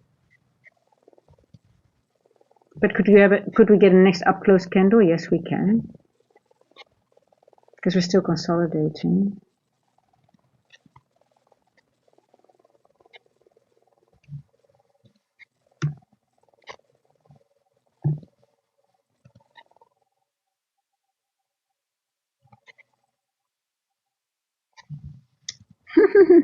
Yeah.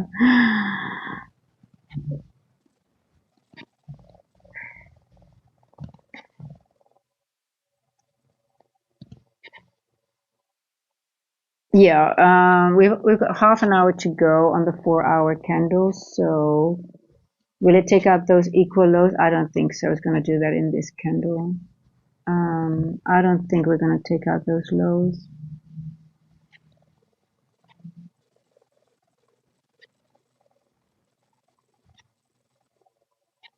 It might do it in the next 4-hour candle. What do you guys think? I think they're going to leave it. They're going to create another, because it took out look on the 1 hour. If you look at the hourly here, it took out liquidity.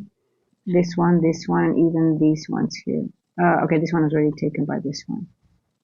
So it's done its work. It's done its job.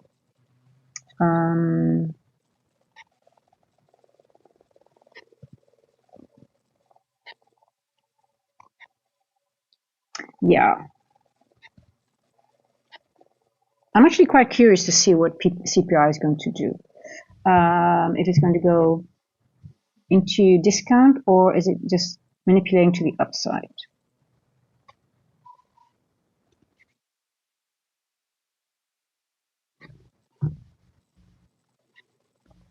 I wouldn't be surprised if we are going back up into this wick here. Here on this hourly wick here.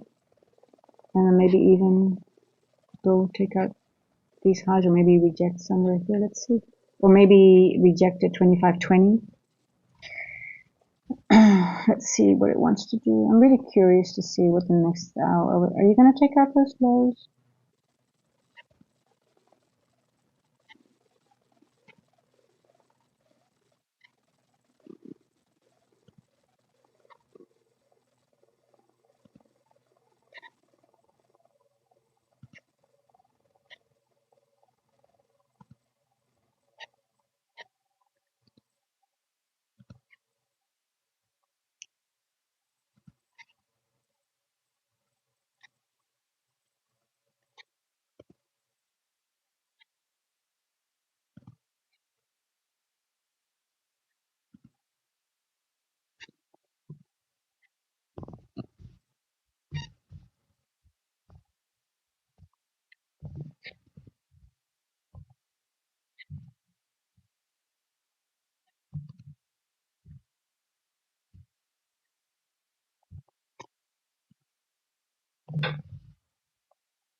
Hmm.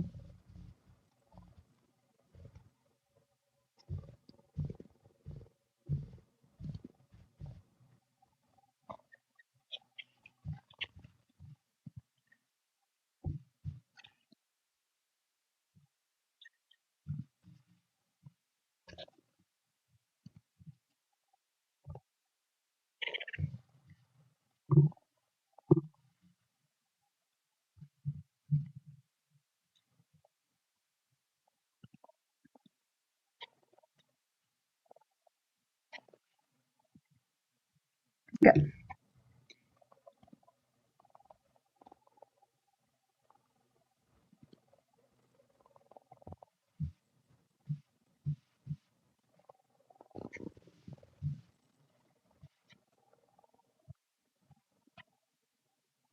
Okay, I'm going to enter pool.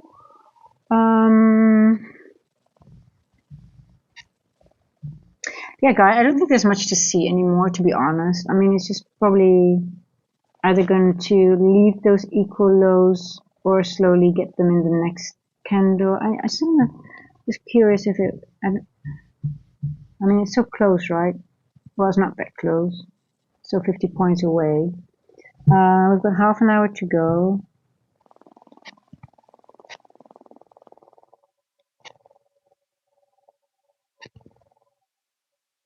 How many points did we move from 3 o'clock?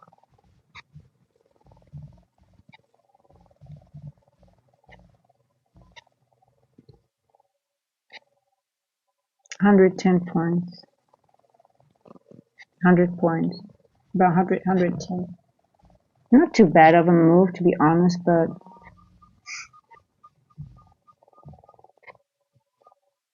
433 could have been a trade.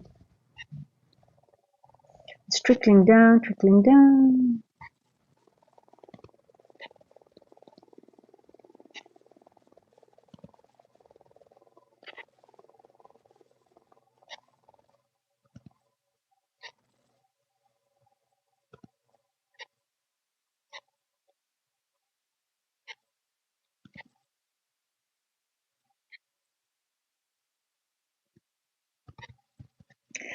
Five, six, seven, eight. So in 3 hours, there's a larger move coming.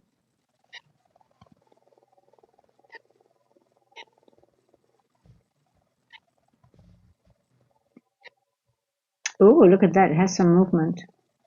Come on. Give us some displacement. Take out the load.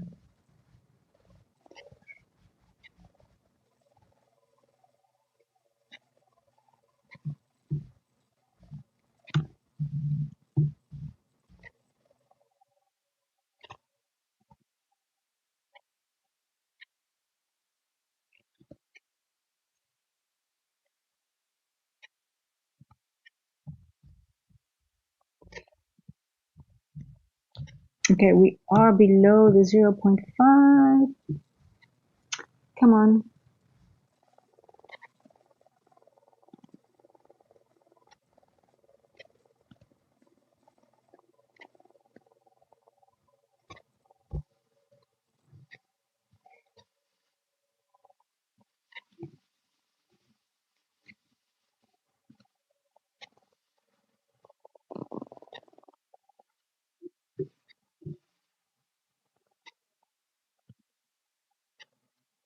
Let me check something. 0.27, 883, 1.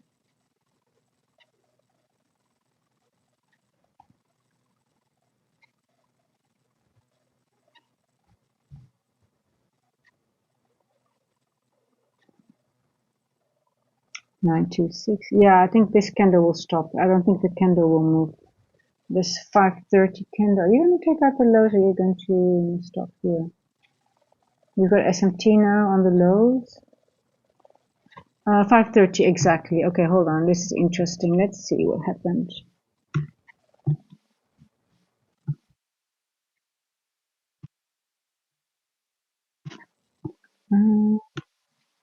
Oh, this looks bearish though. Uh,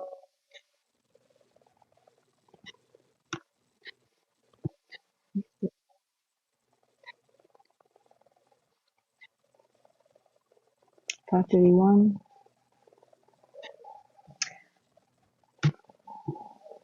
Okay, the SMT that is showing is this. This is equal and but this can be easily taken out by just so there is a divergence, but I wonder if it's going to hold because it's gonna go. It should go down, right? Uh,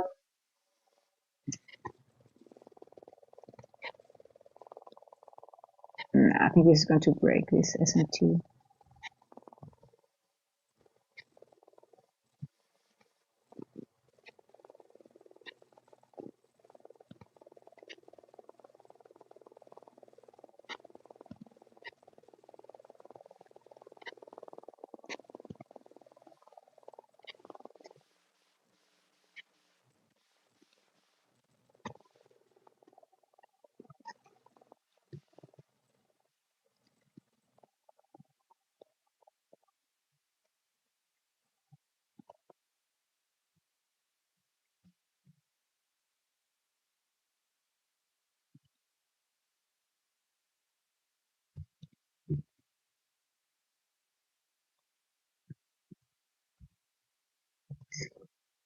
Pum pum.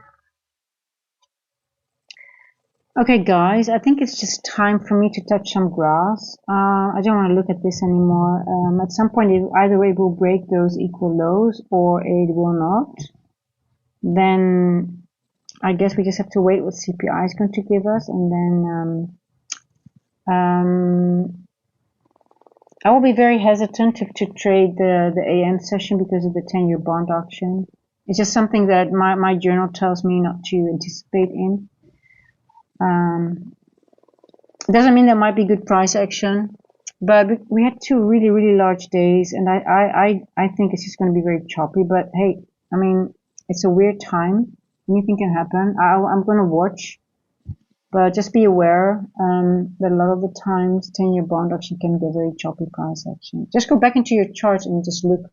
Just go back into Forex Factory and just look at the. Actually, it's really hard sometimes to go back because on the higher time frame you can have large candles, but inside it could be very. It's the way how price moves, right? So sometimes in hindsight it's hard to see. But just start journaling it if you experience anything and you're like, oh, I'm just off a little bit. I don't know why. Just take a look at it. Just keep an eye on that 10-year bond auction. See if you. But it might also depend on how you're trading. You might not feel any difference, but just keep an eye on it. Yeah. So it went down, but it's just not in a way that I really enjoy and to trade. Any questions, guys, before I let you go? Any questions?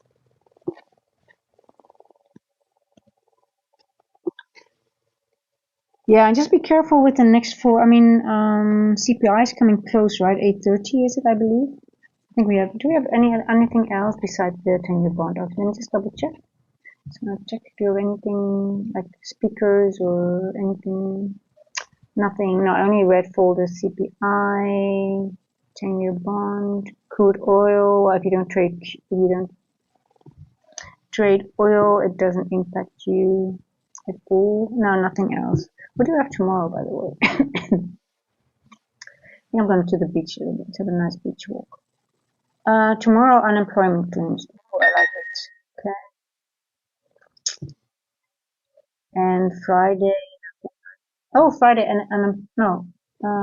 Core PCE price index, preliminary GDP. Okay, and some orange folder. Ooh. Okay, we still have two nice days with the and jobs openings. I gotcha. Okay.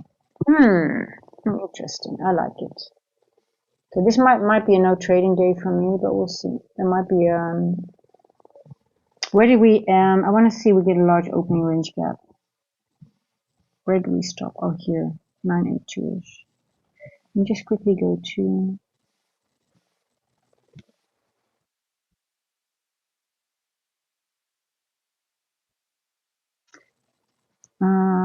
2531ish. 2531. Okay, so we close at 2531ish. So wherever we are around 9:30 and between that and that will be the opening range gap. I love it when we have large opening range gaps because that gives me a lot of opportunities and also more clarity. When you have a small opening range gap, a lot of the times it will be choppy. Small opening range gaps give choppy price action most of the time. We've seen crazy stuff happen now that are different. So